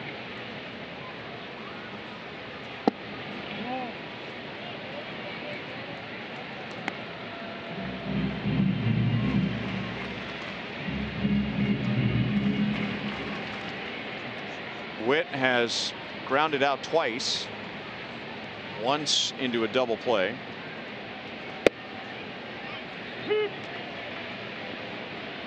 Well, you have a selection. Monty had a selection. I have a selection that we're all mostly Minnesota Twins.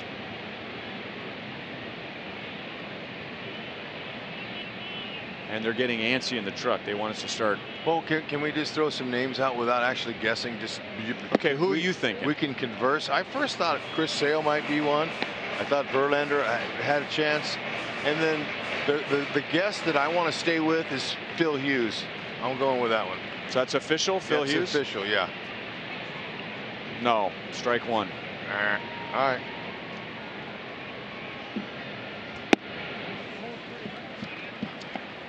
I'm thinking about somebody who pitched for the Indians for part of the season. I don't want to. Jake Westbrook, not an official guess, but that's the guy who I'm thinking about. And I'm also thinking about Carl Pavano. Ooh, those two names. One of those is the winner.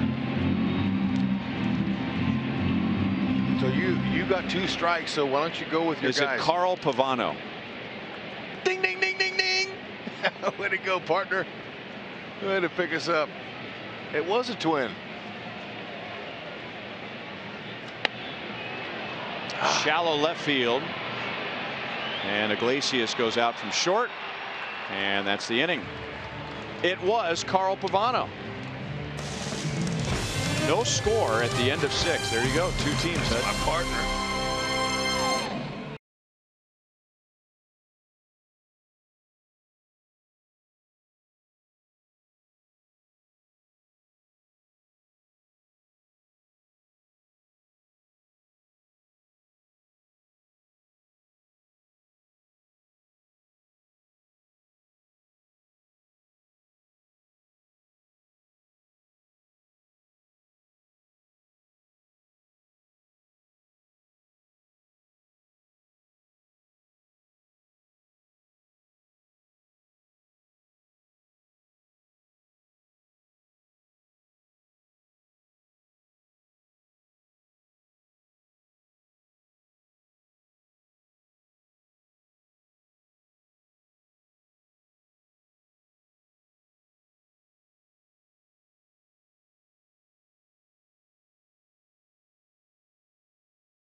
7 and no score to the top of the 7th. Kevin McCarthy is our Chevy call to the bullpen. McCarthy pitched an inning and a third in the game yesterday afternoon. The Royals won 10-6. McCarthy was out there hanging out with Jason Adam from Blue Valley Northwest, who was called up from AAA, a former Royals draft pick, and standing by with his nervous and excited family is Joel.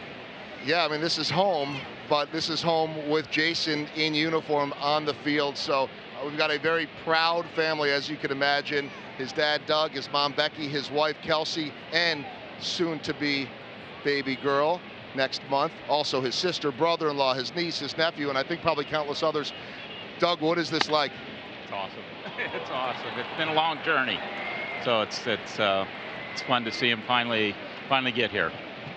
And Becky, I don't know who was more relieved when you looked out and you couldn't tell who the right-hander was when we told you it was McCarthy. I know you want to see your son in there, but maybe some of those nerves put aside for a moment. Yeah, we've had a really big day, and it's been full of all kinds of nerves. So, you know, we wouldn't mind him coming out, but we're also happy to just kind of enjoy the moment, you know, keep him in the bullpen's fine with us. Well, you don't know this, but we had cameras on both of you as he was walking out. Kelsey, what was that moment like, you and your mother-in-law watching Jason walk out on the big league field today?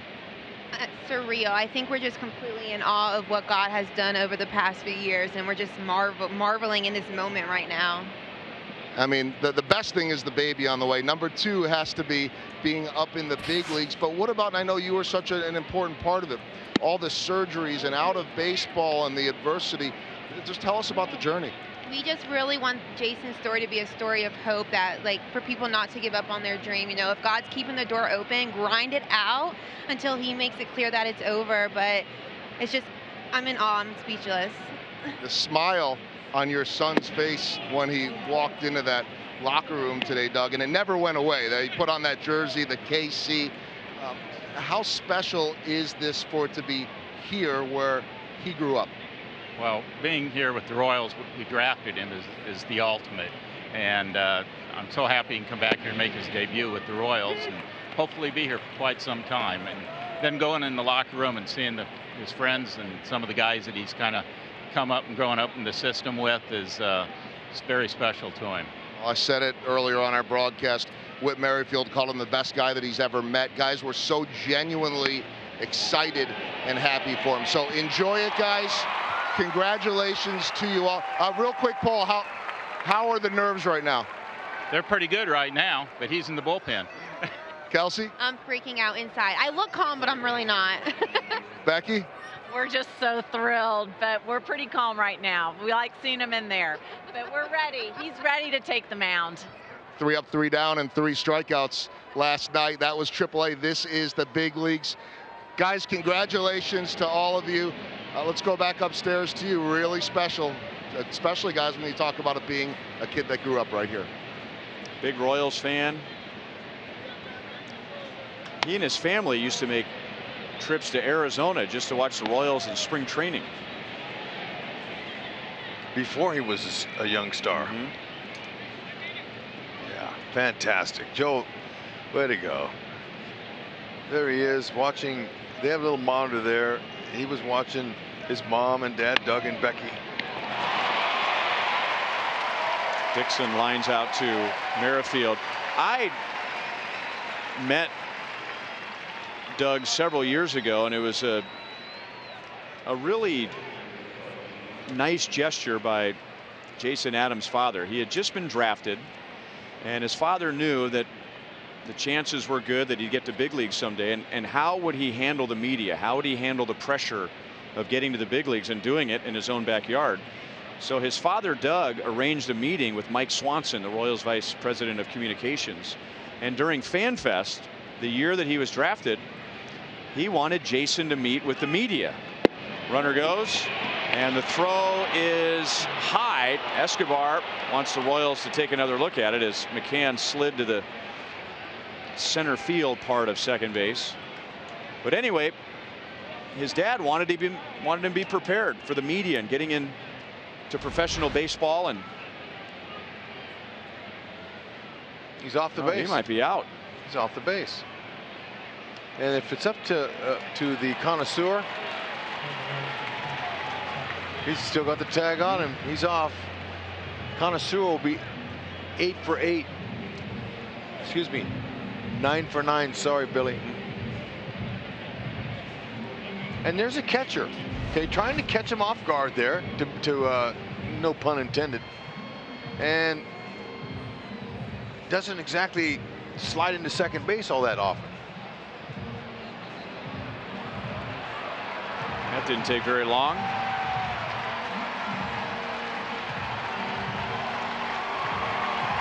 But I think the slide was just fine.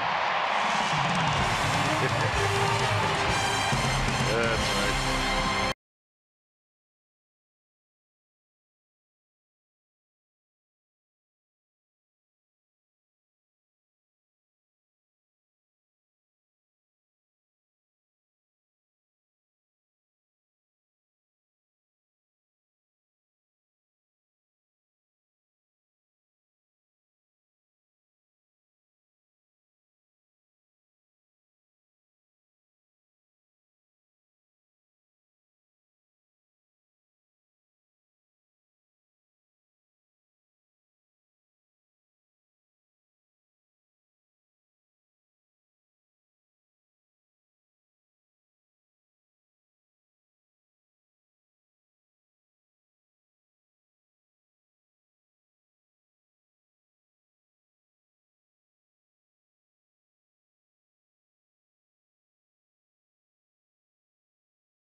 Stretch time at Kauffman Stadium. No runs, 10 hits combined for the Tigers and the Royals. The Royals took game 1 yesterday afternoon, 10-6. Francisco Liriano, who is at a much more manageable 78 pitches in his 6 innings, stays on for the 7th and gets Soler, Moustakas, and Perez. Royals are just beginning their 3rd time through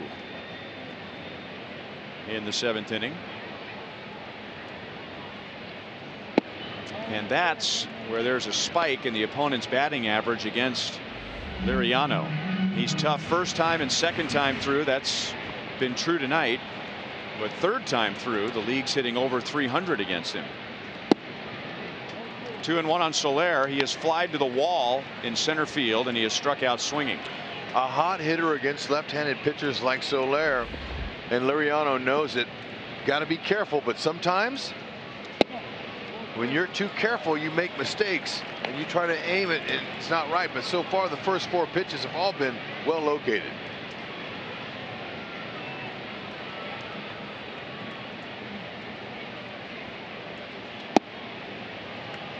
Soler thought that was ball 4. Excellent spot. Liriano's on top of his game.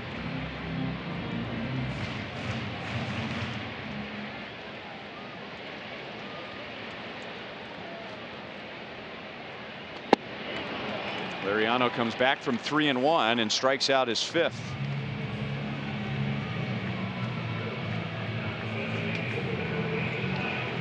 We have a family fun day Sunday coming up at the conclusion of this series, presented by Academy Sports and Outdoors. Enjoy pregame activities for the whole family, including face painters, games in the outfield experience and pregame player autographs with signature Sundays. And then after the game, kids 14 and under can test their speed and run the bases in the Kansas City Zoo Fun Run. Day after tomorrow. Iglesias over on the right side takes care of Moustakas, who is 1 for 3. And there are 2 down. And that's dressed to the nines day too, folks. So go ahead, partake in the event. It's going to be awesome.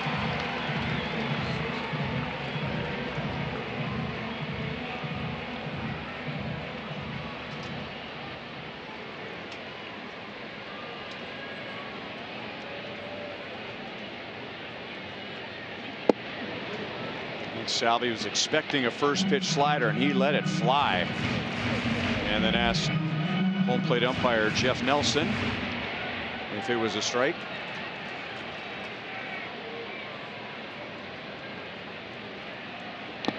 Salvi and Jeff Nelson shared a lot of time in a very exciting game in 2014, Game 7 of the World Series. Jeff Nelson was the home plate umpire.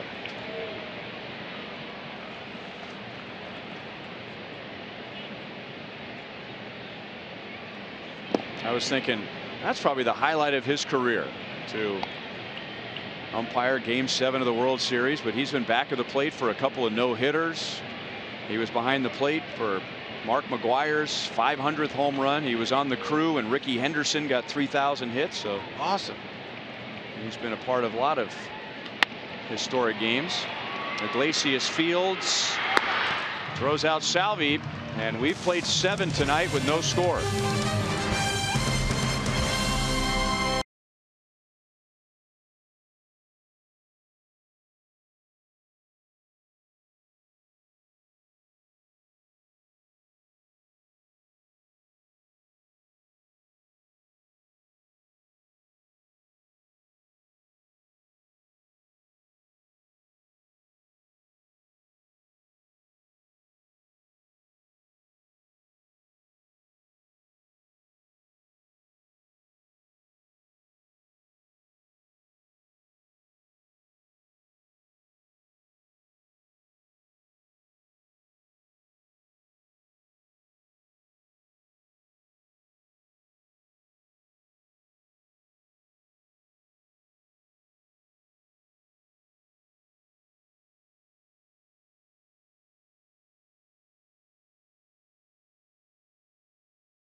Here in Kansas City, Joel Goldberg, Royals Hall of Famer Jeff Montgomery. 2 words, pitcher's duel. Yeah, not very often you come out to the ballpark and you see a score 0-0 this late in the game. Hopefully the Royals going to break through, get a couple runs. They've been scoring a lot of runs lately. Just need maybe 1 tonight. And right as we're recording, just reminded it is Fireworks Friday. They just shot those off, so we have Fireworks Friday. We'll have those visuals, analysis, reaction, and much more coming up on Boulevard Royals Live. Ryan and Hud. All right, thank you, Joel. Tigers are getting ready to go through the order for the 4th time, and they'll face Blaine Boyer in a Chevy call to the bullpen. His ERA is over 13, but on April 21st it was 22, and now he's pitched 4 consecutive scoreless outings. And that includes a 1/3 of an inning yesterday.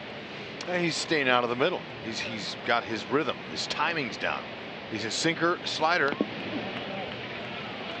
low part of the zone guy who attacks the strike zone. He's fearless, veteran guy. Took some time away from the game. Wasn't sure exactly what he wanted to do, got back in it, and found out he's got a lot more life in his arm than he thought he did. Good, solid fastball, good guy. Good to have on the team, especially out there in that bullpen.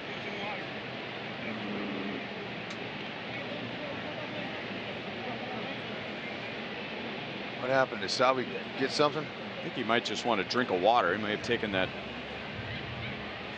take that foul ball off his neck. Not sure where it got him, huh? He's got that bar that extends down from his mask. Let's see what happened.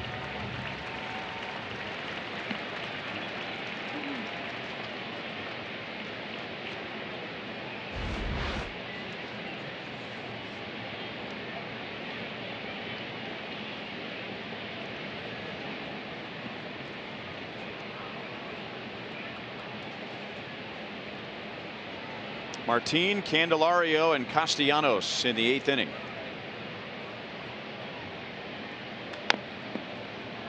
Ian Kennedy went 6 and struck out 7. Pretty easy going for Ian in the first 3 innings, and then he really had to work over the next 3 and was outstanding, pitching with men on base in the 4th, 5th, and 6th innings. Really buckled down when he needed to. And McCarthy pitched a scoreless 7th inning. And here's Boyer in the 8th. Good movement on that fastball. Kennedy was phenomenal. I loved him in the pressure situation, watching him execute his secondary pitches. For a guy who throws 64% fastballs, and he was working his pitches, his changeup, his slider, putting them exactly where he wanted to, made some great pitches. He'll be happy if his team can come away with a win.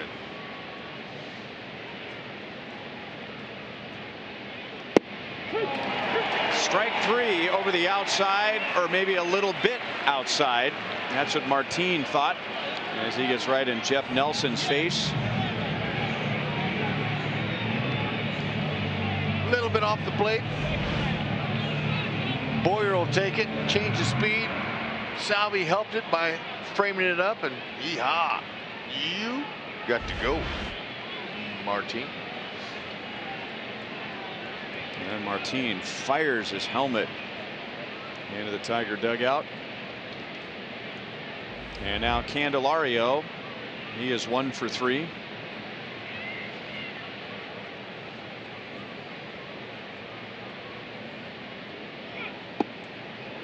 Mentioned earlier, when Kennedy pitched against Chicago on Sunday, the White Sox were just 1 for 7 with runners in scoring position. Tonight, the Tigers were 0 for 6 with runners in scoring position against Kennedy. So just 1 for 13 over his last 2 starts. Nicely done.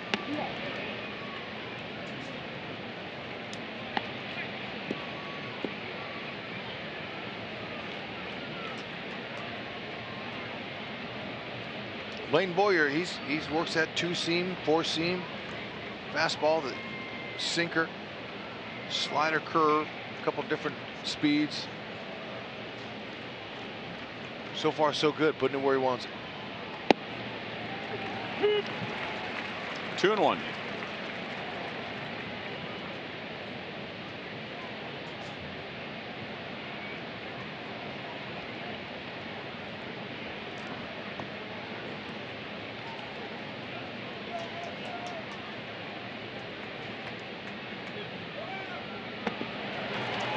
Pitch had a little more tilt to it.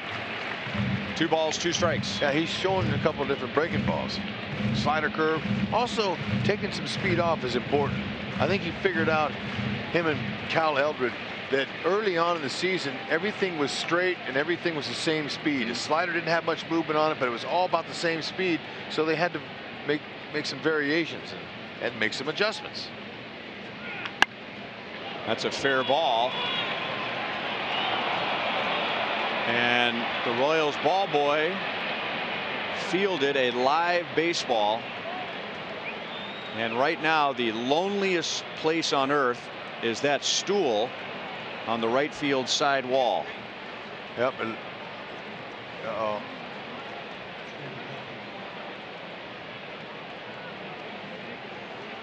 So it's embarrassing for him, but it really doesn't change the game. Candelario would have been at second base with 1 out. If anything, it could have saved a miscue on the right field. It could have got a triple out of it. So might be good.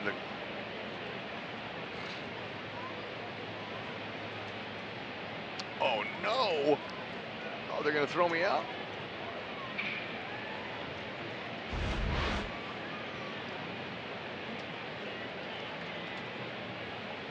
It's okay, I can tell you that's a hard job that he has, because that ball comes whistling up the line, and you got a baseball coming off the bat of a major leaguer, 95 to 100 miles an hour.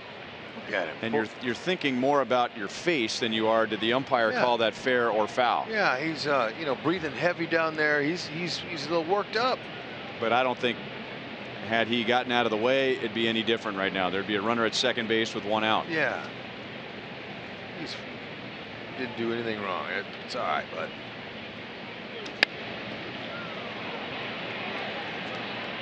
And he is glued to his stool on that foul ball into the crowd. As a 7-year-old in Lethbridge, Alberta, Canada, I was a bat boy for the first time when my dad was managing in rookie league. What was that like? Well, I can tell you that, among other things, I retrieved a ball up against the screen right before the catcher came to get it on a wild pitch with men on base. How did that make you feel? 1 ball, 1 strike. Well, I was 7. I didn't care. I didn't know. But I was, at least for that night, the evening was over. So that was the beginning of my bat boy / ball boy career. Okay.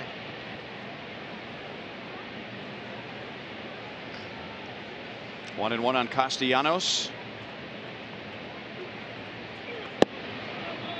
2 balls, 1 strike.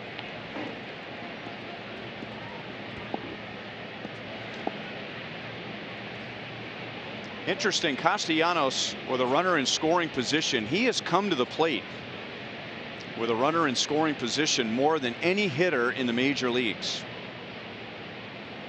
Almost 40% of his plate appearances this year have had a runner in scoring position. Boyer gets him to pop it up. 2 down. Well, Royals fans, if you can't catch a game on TV, you can stream games live on your mobile device. Download the Fox Sports Go app, log in, and stream the Royals. It's presented by T-Mobile. So Candelario's at second base with 2 down. Do the right thing here, and that's what you do. Yep, he's already 3 for 3 tonight, Victor Martinez, and now it sets up a righty-righty matchup with Jacoby Jones. I think Victor Martinez has proved his point tonight. Absolutely. Kennedy tried to get him inside with a couple of heaters and didn't work. And now Victor Reyes, a Rule 5 pick for the Tigers, and was a teammate last year of Brad Keller. So they were both taken in the Rule 5 draft. Reyes first overall, and then Keller. And the Arizona Diamondbacks organization at AA.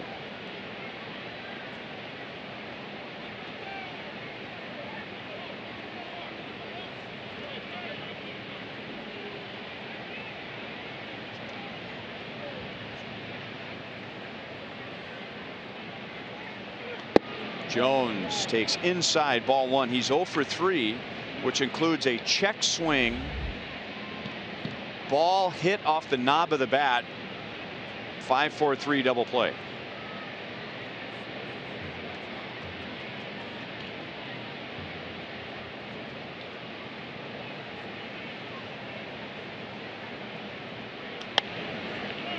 One and one. Okay, nice job so far by Boyer. He's putting his pitches where he wants them. He's battling. Thinking about where he wants to locate. Salvi's helping him. He's guiding him through, giving them some good visual targets and some extra body language with his glove.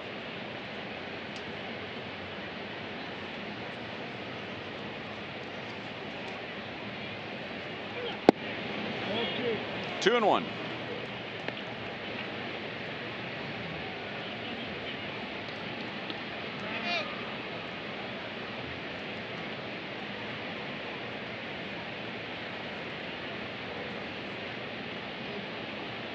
With one out, Candelario doubled, and with two down, the Royals walked Martinez, and now Reyes is running for him.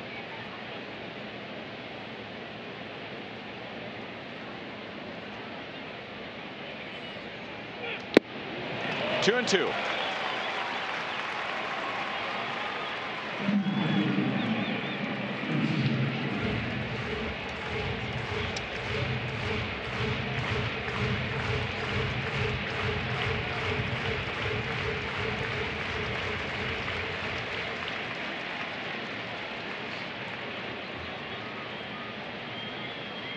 Stay right there.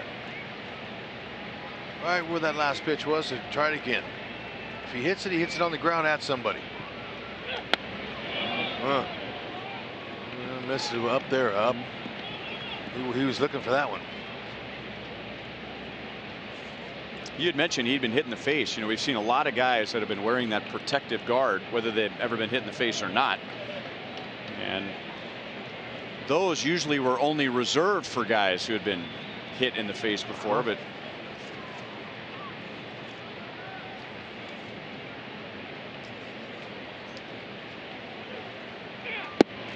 three balls, two strikes. It was almost exactly a year ago. It was at the end of April, and Justin Haley of Minnesota hit Jacoby Jones in the face, and it required 9 stitches to close up the wound. It's lucky. Yep. Wasn't more than that. And lucky, that's all it was, a lip laceration. Exactly. So now the runners are going.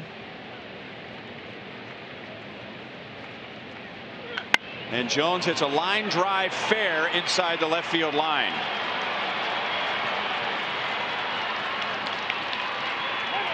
And Jacoby Jones continues to pile up big hits against the Royals this year, and the Tigers lead 2-0 in the 8th inning.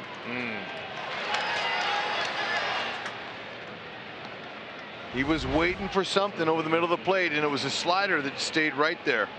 Center cut, didn't miss it.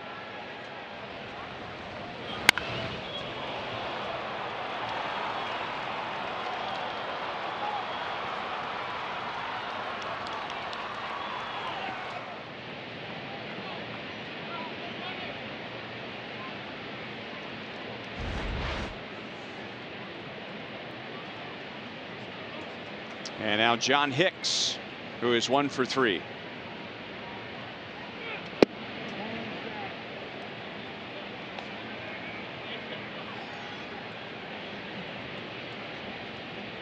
Well, normally you don't bring in a pinch runner unless it's the lead runner, meaning the runner closest to home plate. You don't usually bring in a pinch runner for a trail runner, especially with 2 outs, but that ended up being a good move for Ron Gardenhire. I don't know if Victor Martinez scores, even if he's going the way he runs. Good point.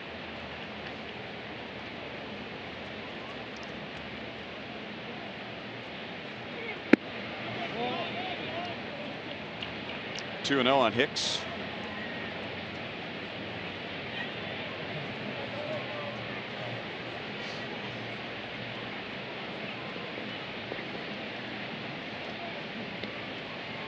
We used to see his Minnesota Twins teams for years play like this. Escobar throws out Hicks, and that's the inning. The Tigers get a double and a walk. Jones drives in 2, and in the bottom of the 8th, it'll be Cuthbert, Jay, and Duda.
Andujar with a walk-off single against Cody Allen in the Cleveland Indians.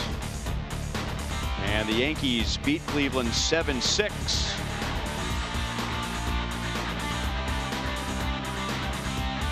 23-year-old Miguel Andujar. Yeah, the Yankees are going young with a few of their players. That was a hanging curve. Called up 21-year-old Gleyber Torres. Yeah. Francisco Liriano will be making just his 90th pitch. He is not allowed to run in 7 innings tonight. He's 2-0 against Cheslor Cuthbert. Tigers are working in the bullpen. The Royals have not had any inning tonight where they've had more than 1 runner. Liriano has been that good. I'm going to take. He has set down the last 7. Yeah, take right here. Yeah, get on base. That's what you want. You know, he's been getting guys to swing off the plate all night, but look, some of these pitches are not strikes, and we're just being aggressive. He's pitching a good game. He's not missing, but we're helping him a little.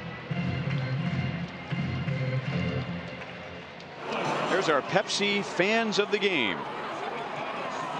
All right, they're happy. That's all that matters. All you have to do to be a Pepsi fan of the game is show up, have a good old time, big smile. Show off your Royals cap and shirt. Look for John Pope. He's the cameraman.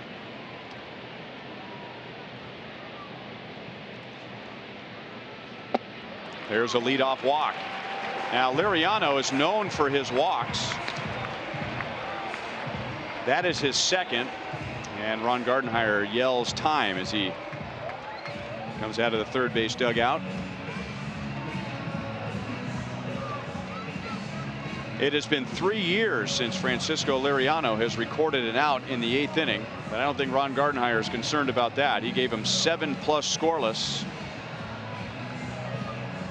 And Daniel Stumpf will come on and face John Jay when we come back.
By Ford, going further so you can.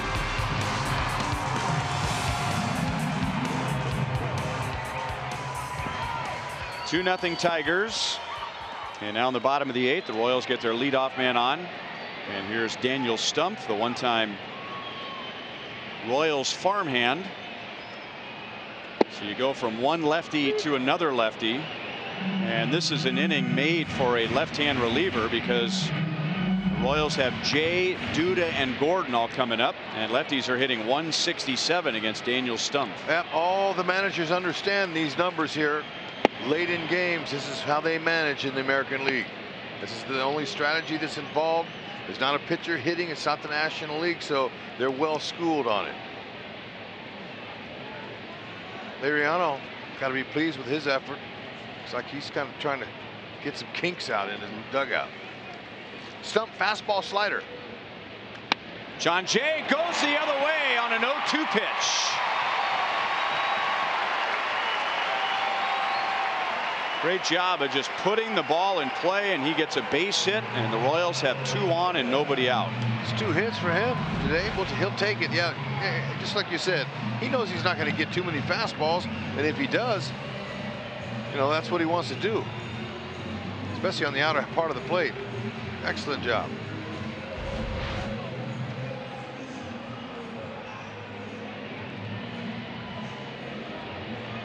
And here's Lucas Duda, who is struck out and grounded into a double play, which the Tigers got after a challenge back in the 5th inning when Duda was first ruled safe.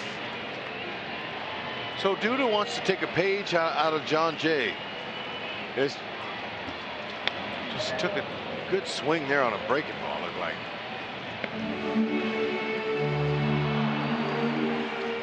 This is the Royals' first opportunity all night long with a runner in scoring position. See if they can come through.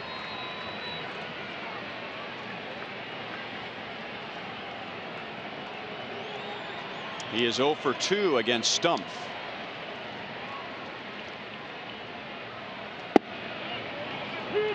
Painted the outside edge. No balls, 2 strikes.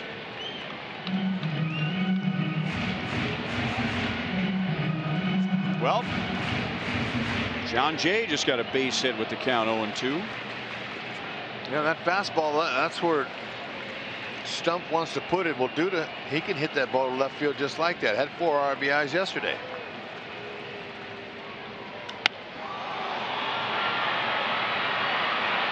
Martin coming up in center, and it's Jones over from left to make the play. 1 down. And now the 3rd lefty for Stump, Alex Gordon.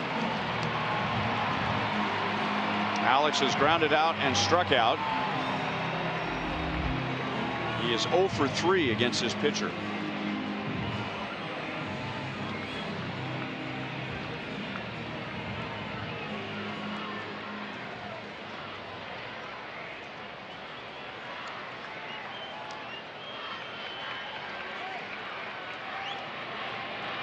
Stump was the Royals' 9th round pick back in 2012.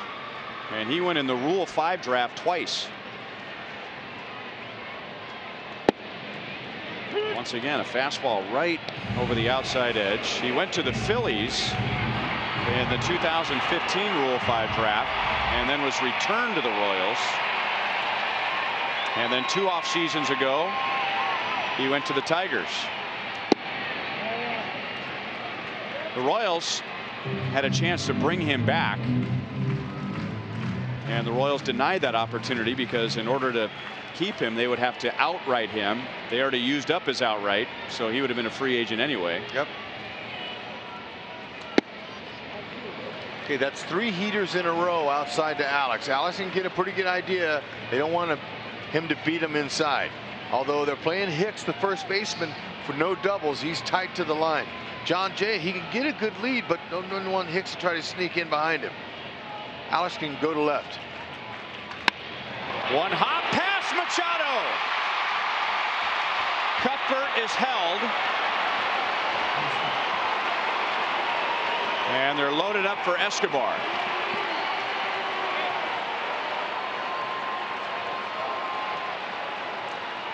Okay, staying after it, Alex. He knows the fastball's coming, and that actually looked like a slider that stayed in the middle of the plate, and it wasn't located well by Stump. Alex hit through the shift, nearly undressed Machado, the second baseman, and Cuthbert's coming hard all the way around the base, but Jershey thought it was better to hold him. And Castellanos did make a good throw from right field. Joe Jimenez will get Escobar with the bases loaded and 1 out.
Liriano to begin the inning. Then John Jay singled on an 0-2 pitch against Stumpf.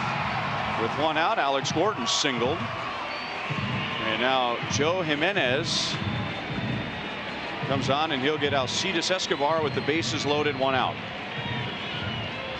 Here it is. Jimenez having a nice season. First batter efficiency, 75%. That's huge. 217 opponent average. He's getting the job done. 6'3", 270. He's a big young man, 23 years young. 93 to 98 with his fastball. Good hard slider, changeup. Look for something out over and see if you can find a hole.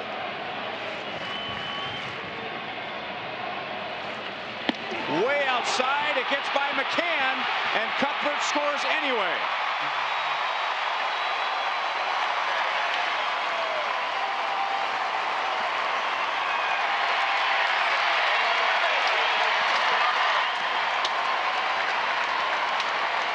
So that run is charged to Liriano, the only run he'll be charged with tonight.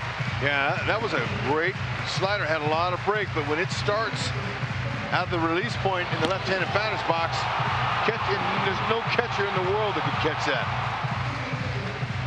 Barely catch it with a fish net. Which is illegal for a catcher to bring on the field, but yep, I get your point. Exactly.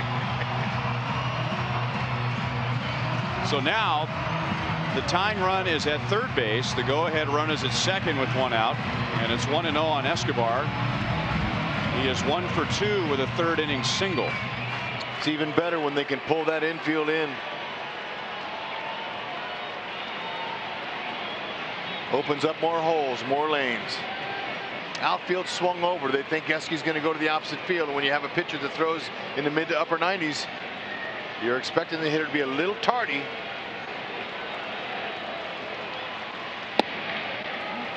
Outside, 2 balls and no strikes.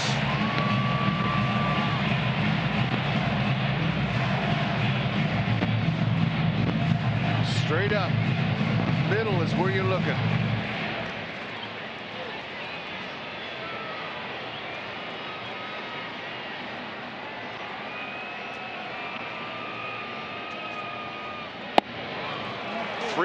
Merrifield is on deck.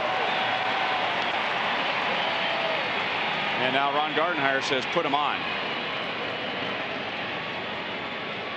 So that gives him a clean count. Yeah, Eski's going, hey, wait, you're going to intentionally walk me? Okay.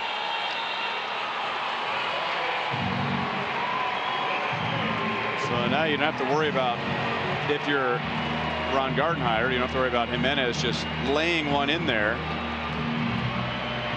This is Chris Fazio, the Tigers pitching coach, and now Jimenez, on one hand, he gets a clean count with Merrifield, and there's no room for error. The Royals had no runs, 3 hits, 4 base runners in the first 7 innings. But Cuthbert gets a leadoff walk. John Jay a single with 1 out. Alex Gordon singled. Cuthbert was held as he came ripping around third base. Then Joe Jimenez came on and threw a wild pitch that got Cuthbert to the plate, sending Jay to third, Gordon to second, and then with the count 3-0 on Escobar, the Tigers put him on with an intentional walk.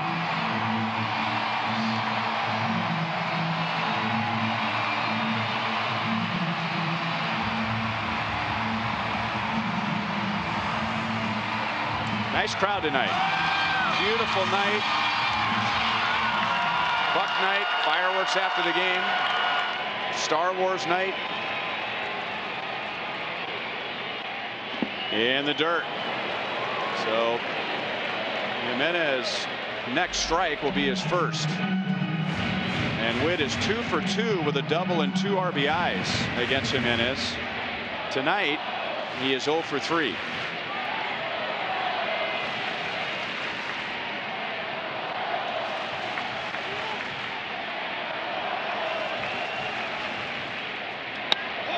In the air to right field. Caught by Castellanos. Jay comes down from third, and the Royals tie it in the bottom of the 8th.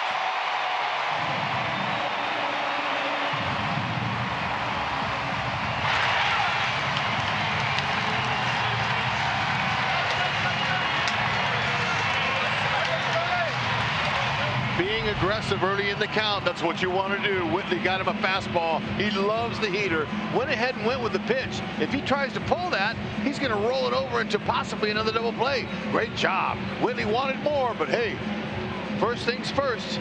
Tie it up. Maybe they can go ahead with a clutch hit by Soler. So Liriano will get a no decision. This should be fun. Jimenez and Soler. Power on power.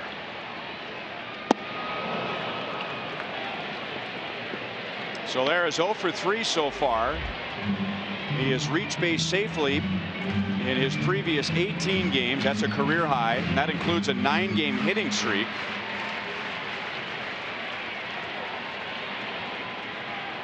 One of his outs was up against the wall in center field in the first on a catch by Martin. There goes Escobar to second base without a throw.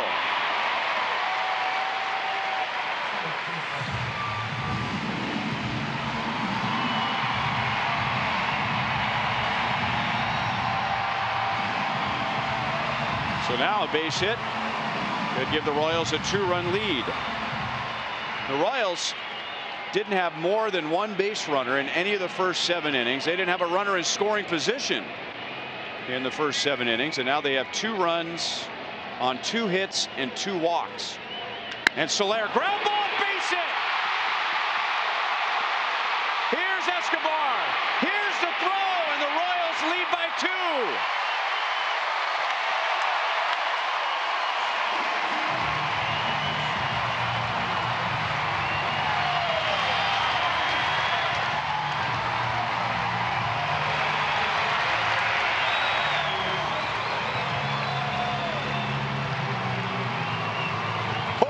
Soler, he's been clutch, coming up with hit after hit when the Royals have needed it as of late. And there's a capitalizes on a slider that was a cement mixer right over the middle. Didn't hardly spin at all. Scores not 1 but 2.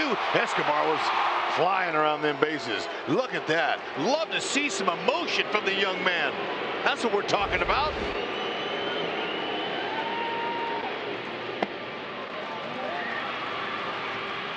Yeah. Good for him. Everything he went through last year, he's tied his career high with a 10-game hitting streak, but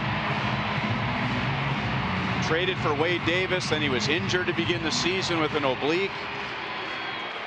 He called last year embarrassing. Yeah, I mean, you know what? It's okay. Guys have years like that, but man, he's made big dividends this year. Moose with a rib. That was just nice. I mean, you know, that's what you wait for. Jimenez has nasty stuff, but obviously he's not on his game, so you wait for that one mistake and try to hit it where they ain't. It was perfectly placed.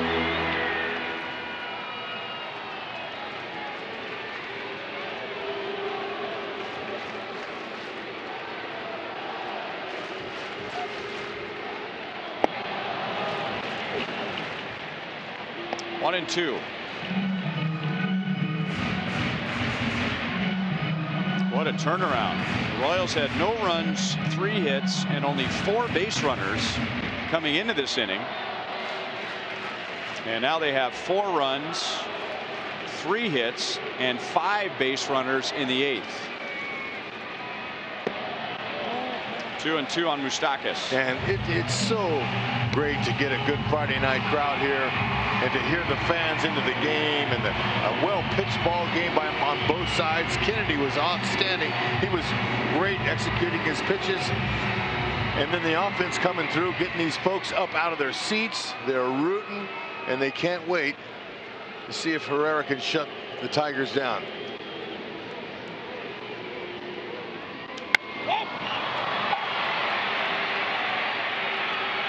Jones makes the play.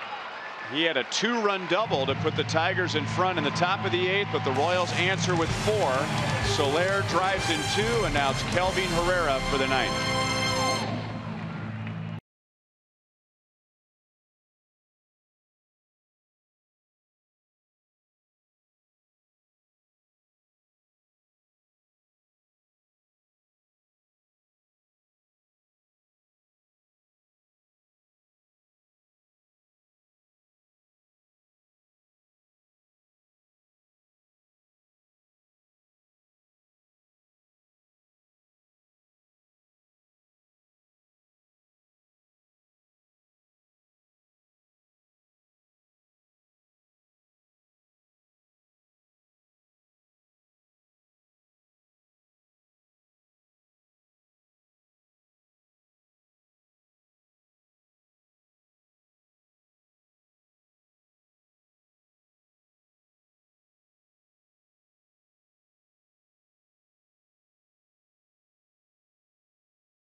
of the Kansas City Royals may not be reproduced or retransmitted in any form, and the accounts and descriptions of this game may not be disseminated without the express written consent of the Kansas City Royals Baseball Club. Royals got a run on a wild pitch. Whit Merrifield tied it with a sac fly, and Jorge Soler, with 2 outs, drove in Gordon and Escobar to put the Royals in front. Abraham Almonte will take over in center field, and that shifts Alex Gordon over to left. So Almonte bats in the 6th spot, which was occupied by John Jay, and he had a big hit in that 4-run rally. And now it'll be Kelvin Herrera against the lower third of the Tigers order. That'll work. 13 games this year, 0.77 ERA, 186 opponent average. He's working it. Mid to upper 90s heater, slider, changeup is what the Tigers will be facing from Herrera.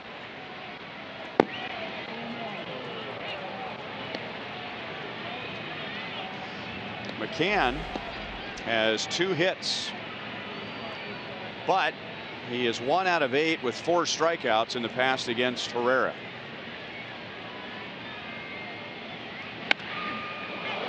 The bat went one way, the ball the other, and Salvador Perez goes running up the first base line with McCann and makes the catch. And now we hope everybody's all right in the crowd, as that bat went past the netting above the Tiger dugout. Oh man, glad there was no collision there, because they both wanted that. Duda looked down and he saw Salvi waving his hand. Look, watch Duda. See, he looked down, he saw that. That kept them from any type of collision.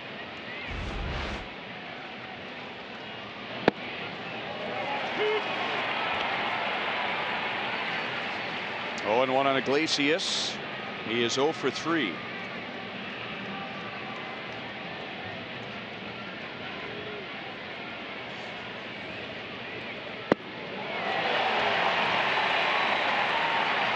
He's had better swings in his life.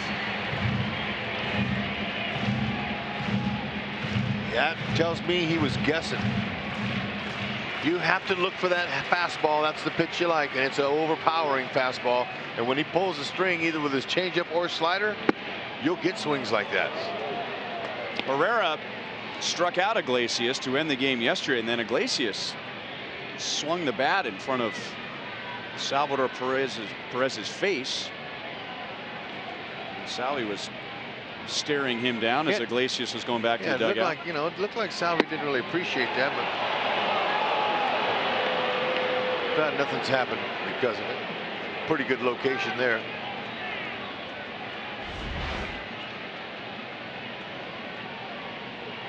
Just off.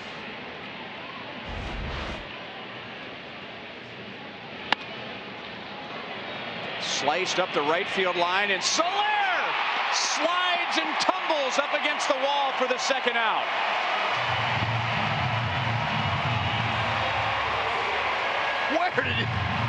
Where did he come from?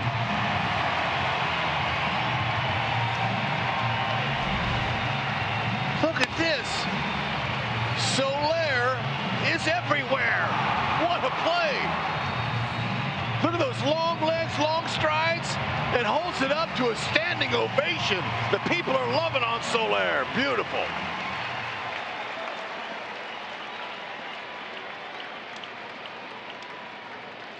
Those are all pitchers, by the way, tipping their caps to Soler. They love that the most. And now strike on Machado.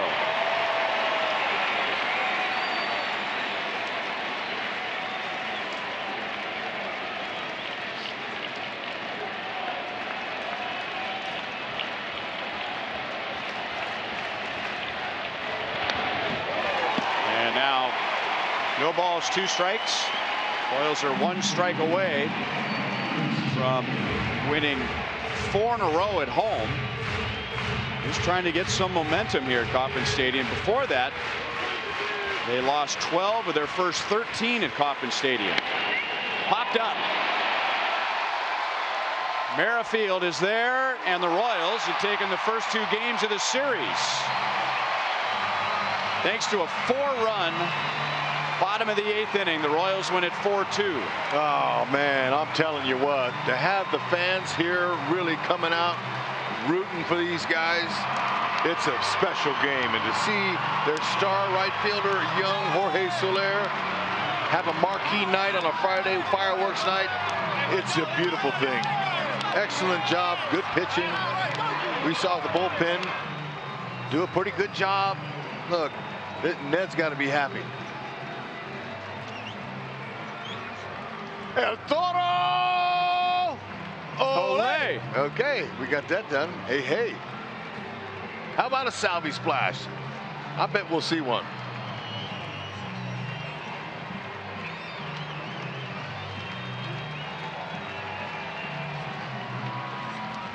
The Royals did not get a runner in scoring position until the 8th inning. They were 2 for 3 tonight with runners in scoring position, so they are improving in that area. Royals couldn't get a hit with a runner in scoring position, and especially with 2 outs. And Jorge Soler with 2 down drives in 2 to put the Royals in front, and then makes a great play in foul territory in the 9th. Let's go down to Joel. All right, we have Jorge Soler, Pedro Grifol to translate. Pedro should be next to Jorge, but for some reason he wants some protection over on this side. Jorge, before we talk about the big hit,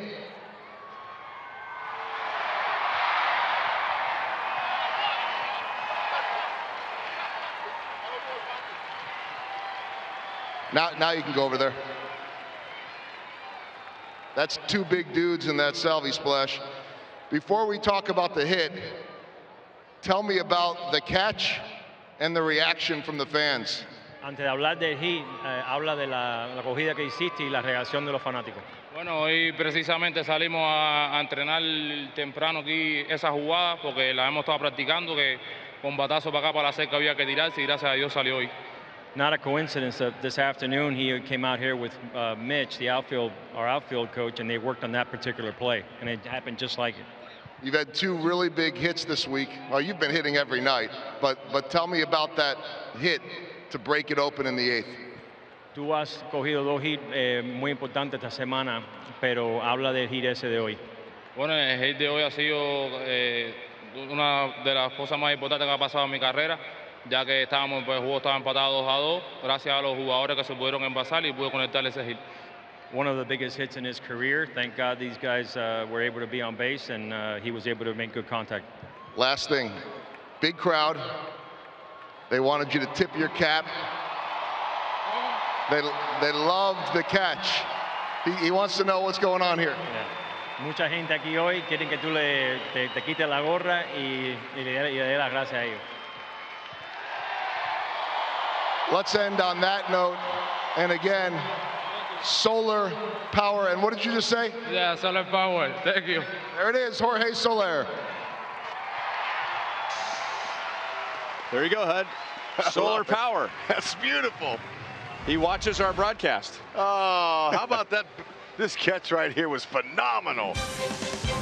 And he practiced that play earlier today with Mitch Meyer. And there's his first Salvi splash, the first of many. 4-2 Royals. We'll be right back.